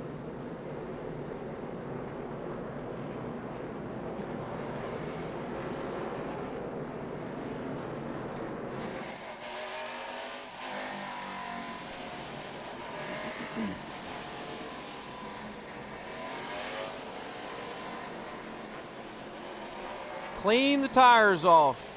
First rule of restart, make sure you have your tires cleaned off, and that's what we're getting back to here. Wendy, we've had some guys who've really worked hard down there for us for the Bud team this afternoon. You got any idea who the king of the crew might be? I sure do. I did a little bit of research on what happened during the rain delay last night. Well, if you were a race fan and you were here in Richmond, you had the trouble getting hotel rooms. Well, guess what? You're not the only ones. A lot of these crews up and down pit road had difficulty getting hotel rooms with all the race day guys that came in. So the 8 team, they hopped on their plane. They went back to Morrisville last night. They got in around midnight. Got very little sleep. We're back on the airplane bright and early this morning, wheels up. These guys flew back into Richmond, are here this morning. They're on their A game. Talk about the hours they put in. Let's make the entire crew the king of the crew instead of singling anyone out today. This entire team on their A game despite the lack of sleep that they got last night. But I do also want to mention Danny Sr., that's usually here on the 8 pit crew, is actually down the street in the 1 pit stall today because a guy that's over there that goes over the wall wasn't able to be there for the rain delay, has actually had a commitment with his full-time job. So Danny Earnhardt Sr. here on the 8 team moved over to the 1 team, and that in itself, all of that teamwork combined makes the 8 crew together the king of the crew. All right, well said. These guys have done a good job here today too. One little pit stop was kind of off for us, but other than that, good job. 40 laps to go. Kyle Busch is the leader. Here we go.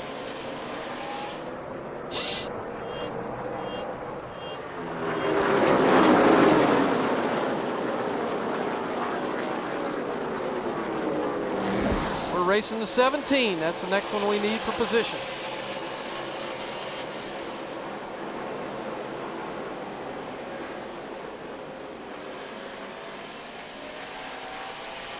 Inside you. Clear low.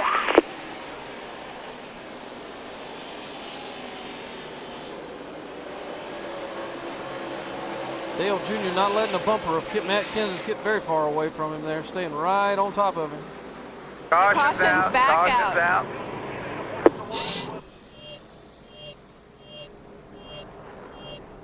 Yeah, it looks like David Strimmy got into the wall or somebody, one or the other.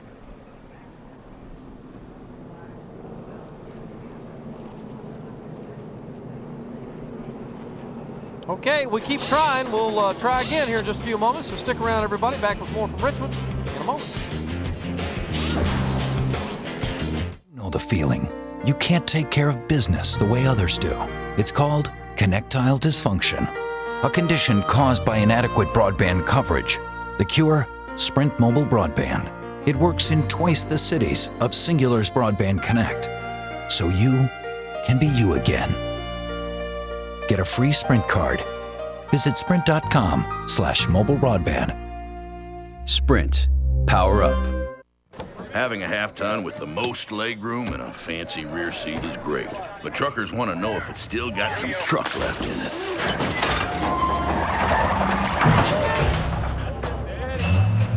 We'll put it this way. If it'll drawbar bar pull 6,400 pounds of dead weight, towing 10,100 pounds is a walk in the park. Hello, Dolly. Available on the all-new Tundra Crew Max, the truck that's changing it all. Man, how do they do it? How do they know so much about parts? Show them. You sure? It's part of the team now. It's cool. All the information about every part in the world is on there. In the world? The world. It even holds MP3s. No way. Yeah, like 15,000 songs. That's awesome. Parts. All the parts, the whole world on that right there. Wow. Got any hip hop?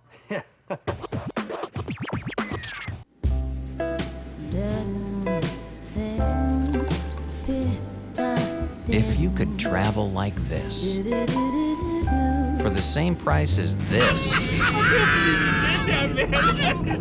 why wouldn't you?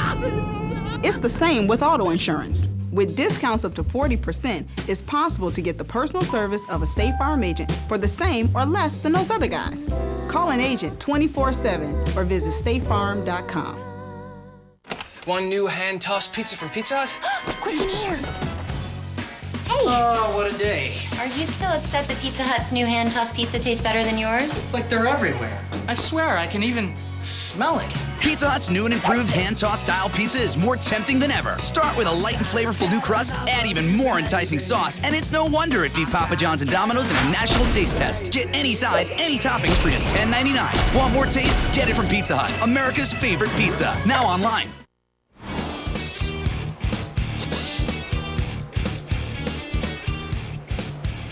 Lap cars coming, Jim. That's a little getting up on the wheel music from Rage in the Machine. Rage Against the Machine, I should say. I was watching our hot shots there to see where they're at. Jeff Gordon currently 3rd, Denny Hamlin 4th. We're hanging on in 11th, Harvick's 12th, 13th. Not a bad run for our guys today. Not at all. Everybody's still in position. Coming back to a green flag here. Only 34 laps left to go in this one. We got some work to do. We need to get around that yellow car. Let's see if we can get that done on this restart. I like the restart we had last time. Let's see if he can do it again. Yeah. Green flag, green flag.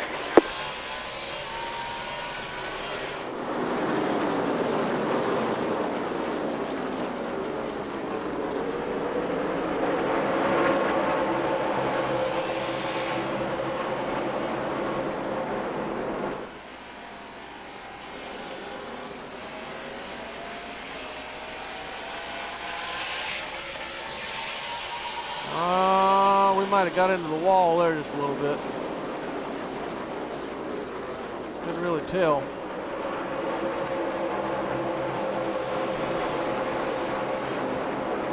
Let's hope not. Still inside, June.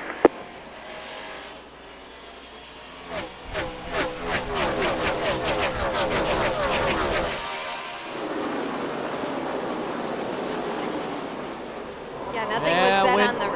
Wendy, I think we got a big problem here. We couldn't even turn the car right in. Inside, 3 wide.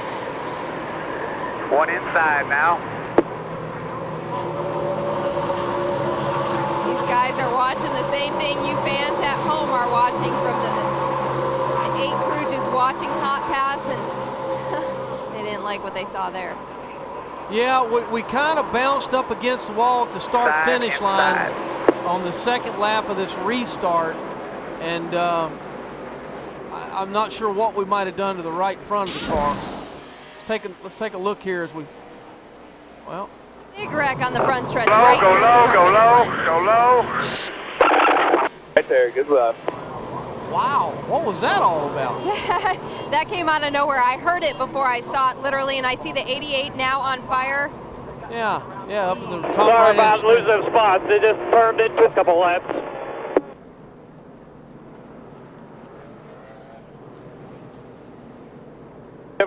Just trying my best. Just ain't got much work with here. I know, just do what you can. Do what the car lets you do, and you'll be fine. Do the best we can do today. We'll be better another day. Yeah. Yeah, take a look up at the right. 3 wide. Ward Burton sideways. Sterling Marlin gets into the 88. Here comes Tony Stewart. He gets knocked. But I've been there. I was going to try to get around the outside of him, force him under that, behind that 10. I just went in there like I had a flat tire. It slid right here all the way to the center, and then it wasn't stopped at it.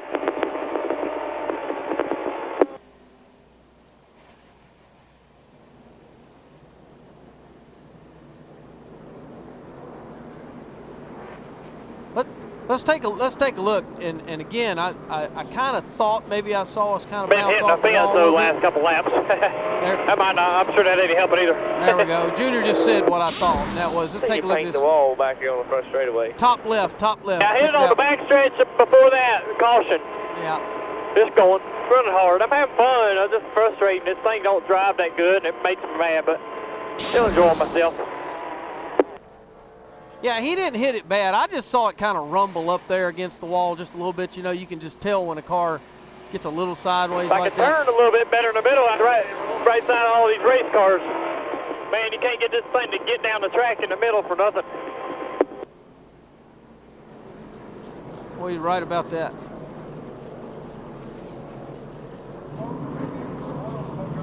If If you're watching Dale Earnhardt Jr.'s channel, I don't have to tell you this because more than likely you're a big Dale Jr. fan, but how about that attitude and that optimism, man? I just love to hear him. He's having fun. Did you hear that, Pat? Yeah, oh yeah.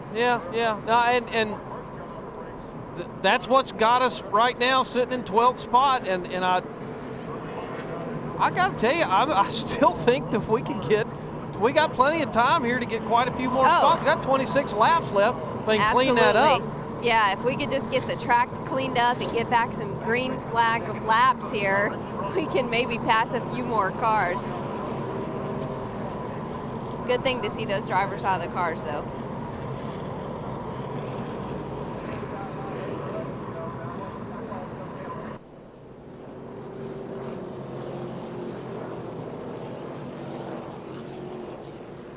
I always see if we can talk Dale just a quick minute. Junior, I got to tell you one thing, man. We are really impressed with just how well you guys have held it together here today. We know you've had to struggle with that race car, but, man, what a great attitude. And both you and Tony Jr., man, we got to give you a lot of applause, a lot of props for that today.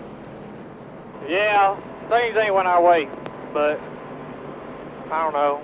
It's frustrating, but I like driving cars no matter how they drive. So I've had a good time today. Well, here's the good news, too. We've had a good time watching you, and we're glad you like driving cars because we're probably going to hang around and watch you drive them for a long time. How about that? Sounds good. Sounds good.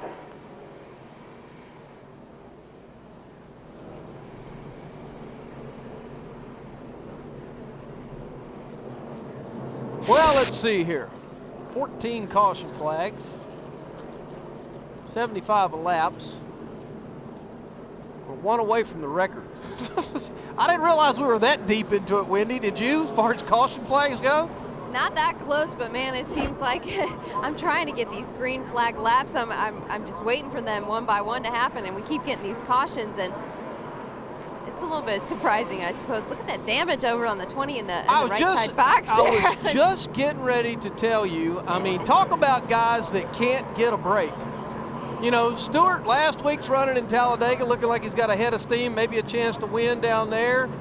Crash. You know, running here, crash. Phoenix, don't need to go back and rehash that again. I mean, he's running 6th, though. He's not coming in to fix that damage, so it'd be, oh, man, I'd like to see what happens when we go green with Tony Stewart there. If Dale Jr. can have another restart like he did a couple more and get in position, he passed 3 cars at a time, man, that would be sweet right now, get us in the top 10. Yeah. I know he's going to try everything he can to do it. Well, Kyle Busch is probably riding around thinking right now that the blimp is going to fall on him because he just hasn't had any luck at the end of these races, and he is leading right now in the #1 spot. In fact, there's your trifecta of or your threesome rather of cars up there in the Hendrick stable, 5, 48 to 24. Denny Hamlin, the hometown hero. What's the chances of those 3 cars wrecking each other and Hamlin winning? And it probably won't work out. Let's see, there's Kurt Busch and Tony Stewart, Ryan Newman, Matt Kenseth, Clint Boyer, and Kevin Harvick. And we got a couple of those. We got some injured race cars up in front of us, Wendy. Oh, absolutely. But that's what makes Richmond such a great track. We didn't say we were going to lose the exciting racing from Saturday night to Sunday afternoon. It's still here today. Absolutely. Absolutely.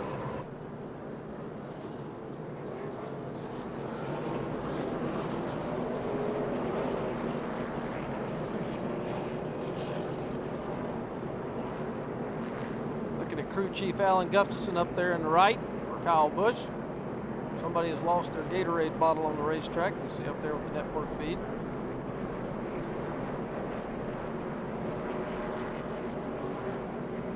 Don't forget, we head to Darlington, South Carolina next Saturday night under the lights. That should be a lot of fun. Busch racing on Friday night down there.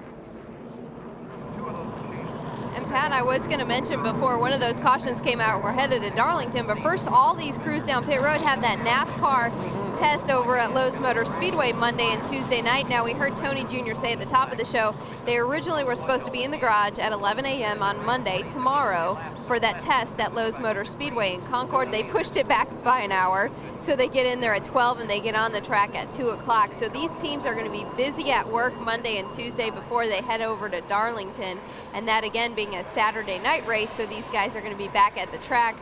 don't know if they go there Wednesday this time, but it's a tight turnaround again this week. Yeah, it's going to be a busy week for these guys. And, you know, we talk about qualifying and qualifying being important here. Ken, you're going to be going below a jet dryer, so make sure your visor's down. We don't get something in your eye like we did wherever that was. Actually, he's pulled off now. Yep, Coming to one to go. Getting to one to go. But real quick, looking at that graphic we got sitting right there, Darlington and Finion, Bristol. Look at all those places where the winners need to start up front in terms of qualifying. And guess what? We got to qualify real quick now at Darlington coming up next weekend, and we've got Charlotte up ahead as well. So these are places where being up on the wheel and getting a good starting spot is going to mean something. And of course, Darlington next week, we're back with this car tomorrow. So we'll see how we fare down there with the 8 guys. Okay, nice critical restop here. 21 laps to go. We're racing currently with the 99 and the 29 and the 07. So let's see what we can get. These cars off. Green flag, green flag.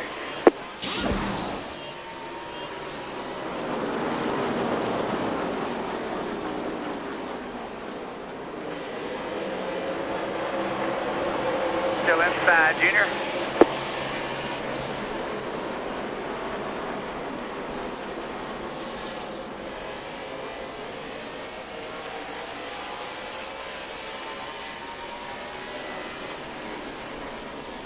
There we see him on the inside of the 99. This is what I like to see here. Pass for position. Still clear all around you. Clear low if you'd like.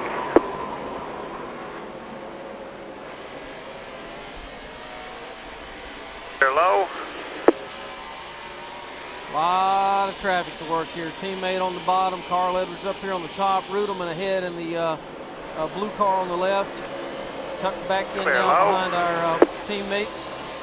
Clear high if you need it.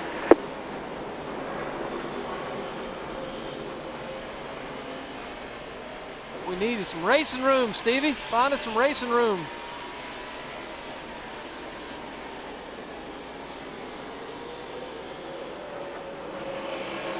He's really getting in the gas hard in the middle of the corner right now. The car seems to be working pretty good. Now we're talking. Inside, inside. Clear low, clear low.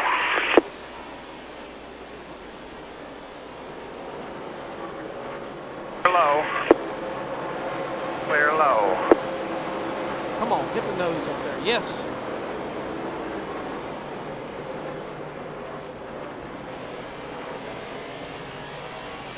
That's for 11th spot right now, working the 99. I'd like to say that the 8 car's turning better, but I think Dale Jr.'s just up on that wheel right now. Yeah, that's all it is. It's you know, we got 15 laps to go. We need to get a spot or two if we want a top 10.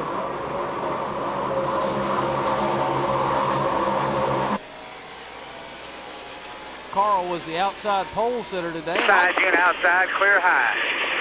I give him credit. He's been working hard today too.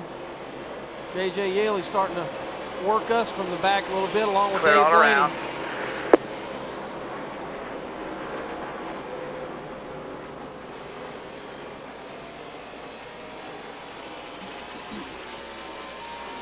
Clear high. Side. Oh, Blaney almost got us in the corner. And that was for position. Clear all around. It was.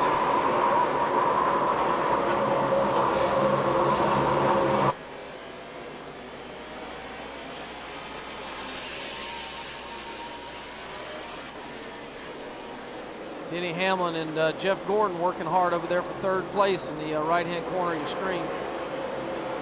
Side. Clear low.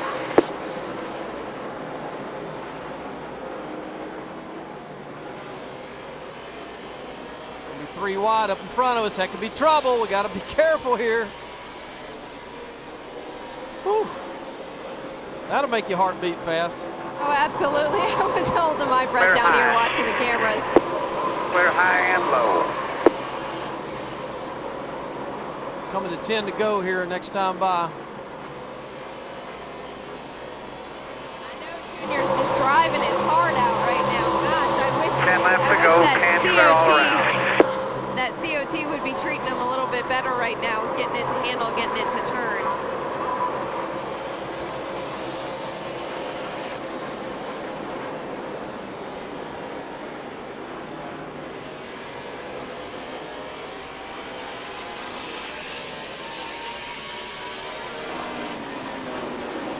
All right, we got no pressure from behind right now. If we can just maybe find our way around a couple of these guys, last few laps, that would be great.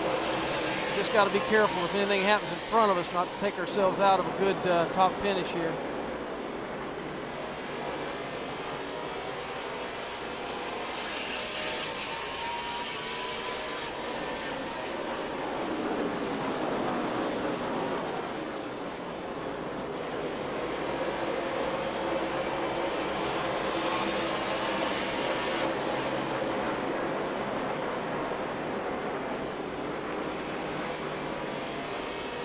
Around a little lap traffic again.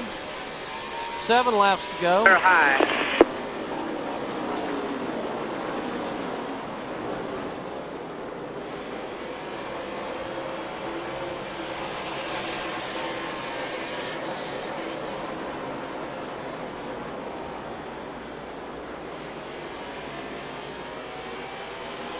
No pressure from the 18. That's the car racing us from behind.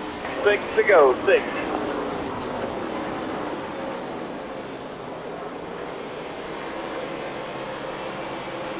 .48 car is the leader.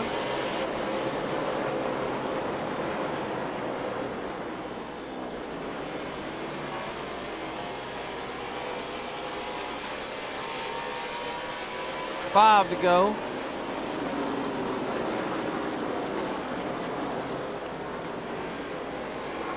Boy, Junior's hunting anywhere he can to try to get around the 99, and it just isn't happening. And something I've been watching this, and if you look at the points pad, Carl Edwards is right in front of us in the points position. He's got us by 10 points going into today's race. So with Dave Blaney by Dave Blaney getting past Carl Edwards, it actually helped us with the points. So it one less position we have to worry about it. But if we could get past Carl Edwards, man, we'd gain some points and possibly pass him today in the point standings. All right, 3 to go. Let's see what happens. I think we've had a faster race car. If Junior can just find a little bit of daylight up underneath 3 to go, 3. We'll try the outside there, or at least let the car go up there and breathe a little bit. Carl's got a pretty good piece right now up off the corner. Here we go. Man, don't mirror drive us now. That's right. When you get down to this point, you're supposed to mirror drive. You're supposed to fight for every spot on the racetrack. 2 to go. And I know both of those guys are aware that they're next to each other and the points are only 10 points apart. So, man, I bet Carl Edwards is doing nothing but mirror driving right now. Oh, yeah.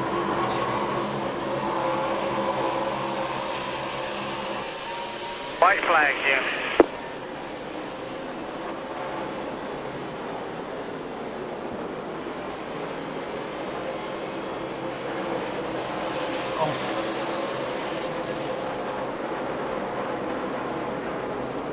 Junior's going to the bottom.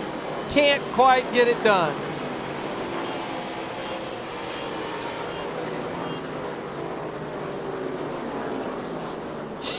All right, we'll have Good job, good luck. 13. Sorry you had to drive something like that, so we'll straighten it out. Yeah, that's all right. I had fun today. Thank you.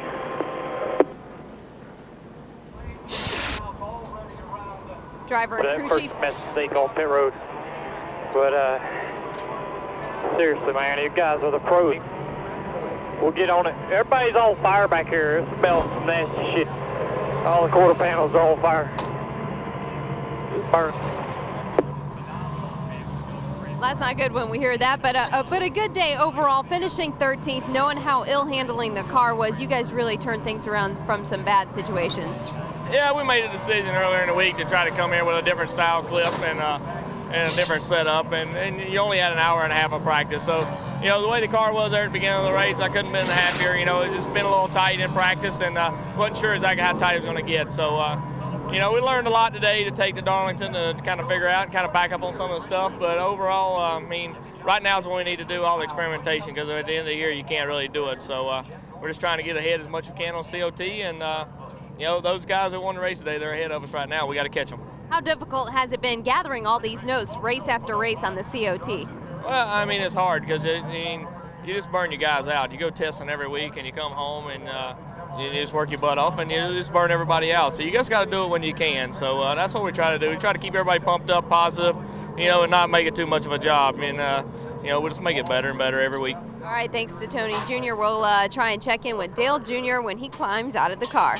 All right, Wendy, thanks a lot. Tony Jr., his normal, very middle-of-the-road self. And let's take a look at the standings after we finish today here in Richmond. Jeff Gordon, no big surprise there, but what a lead this guy has right now in the points. Jimmy Johnson, the winner today, by the way. Jimmy Johnson finishes up with a great win today and second in the points. Matt Kenseth, once again, is right there. That Ford has been the lone representative of that brand all year long when it comes to the finishes of these races. And what a great job Matt Kenseth did today to bring that home in the third spot. Denny Hamlin finished fourth, which absolutely positively will not mean anything to him. He wanted to win at this racetrack so bad. It's currently, like I say, fourth in the points. Jeff Burton took a huge hit today, fell all the way back to fifth. He was second when we started today. Kyle Busch, solid performance again. Now we're headed to Darlington. Heard us say that. We're going right down I-95 to the Big D next week. Jeff Burton will be there for you. Jamie McMurray, Tony Stewart, Juan Pablo. Of course, we got to have Dale Earnhardt Jr. So that'll be our 5 guys next week from Darlington under the lights on Saturday night. Hope you'll make your plans to be right here with us. First ever appearance of the COT in Darlington. And boy, this was interesting this afternoon. I'll guarantee you it will be interesting down in Darlington on Saturday night. No question about that. Wendy, well, I see. Jr., I just going to say he's right there. He's just chatting with Tony Jr. talking about the day. Dale, I know it was frustrating, ill-handling car, but the good news is, man, you've moved into that elusive top 12 in points. Yeah, that's good news. You know, we had a rough car there. We struggled, and I'm pretty proud of my team. Although I was upset with them at a couple pit stops where they lost a lot of spots, but pretty proud of them. That was fun. You can basically run that thing into anything, it don't hurt it. So we beating on the walls and beating on everybody else and having a good old time, getting spun out there and everything. So that was kind of fun, but you know, if we had a better car, we could have run better, and I just disappointed and frustrated that we didn't. I love your attitude, but if you had a chance to give your opinion to NASCAR on this COT, I know you have plenty to say to them. Well, honestly, it doesn't drive as good as it should. I don't have a problem with what things look like and how things are perceived and the design of the body of the car. I mean, I don't care what it looks like. They don't drive like they should. In this day and age, the technology that we know and have, the knowledge we have, we should be able to produce something quite a bit better than this. And I hope NASCAR's looking at that. This is only the first couple races of the car, and I'm hoping that they're looking at listening to us, the guys that are driving them, and making a couple changes just to get the geometry in the cars to turn better. We're running 8 degrees of camera in the right front. That's ridiculous. I mean, it looks ridiculous, and it's even more so to be doing it, but that's the only way you can really get the things to work. So that's my opinion, my position, and hopefully they work on it. Well, that's definitely opinionated. Let's look ahead to Darlington, and you also have a test at Lowe's Motor Speedway. How does this week look for you? Are you excited about this test and then Darlington? We have this test, then Darlington, then a Dover test. I couldn't think of worse 2 weeks, and I don't know who planned that, but I would like to wring their neck, punch them in the face a couple times to make. Tell us how you really feel. Yeah, to make myself feel better about this thing. The test in 2 days at Charlotte. The test in 2 days anywhere is tough on the team. Hopefully we can get through it and have some success and learn some stuff. Then you go to Darlington. A weekend at Darlington is tough on any team. I'm talking about the mental capacity of the team and everybody, camaraderie and whatnot. And then we're going to get test 2 days at Dover, which everybody avoids. You know what I mean? Nobody tests at Dover, even when they can. So frustrating, but hopefully after that it'll be a home free and it'll be a couple days off. Well, congratulations to you for making it into the top 12 today. Dale Jr. giving us a mouthful of words, and you can tell, guys, he's still in a good mood. Oh, man, Wendy, absolutely. Great job down there, by the way. Really fun to work with you today, and glad to have all of our Hotpass fans. 8 Nation, did you notice why you love Dale Jr.? Pretty easy to figure out there. All right, we're done here. Look forward to seeing you in Darlington next week. I'm Pat Patterson for Wendy Venturini. See you next week.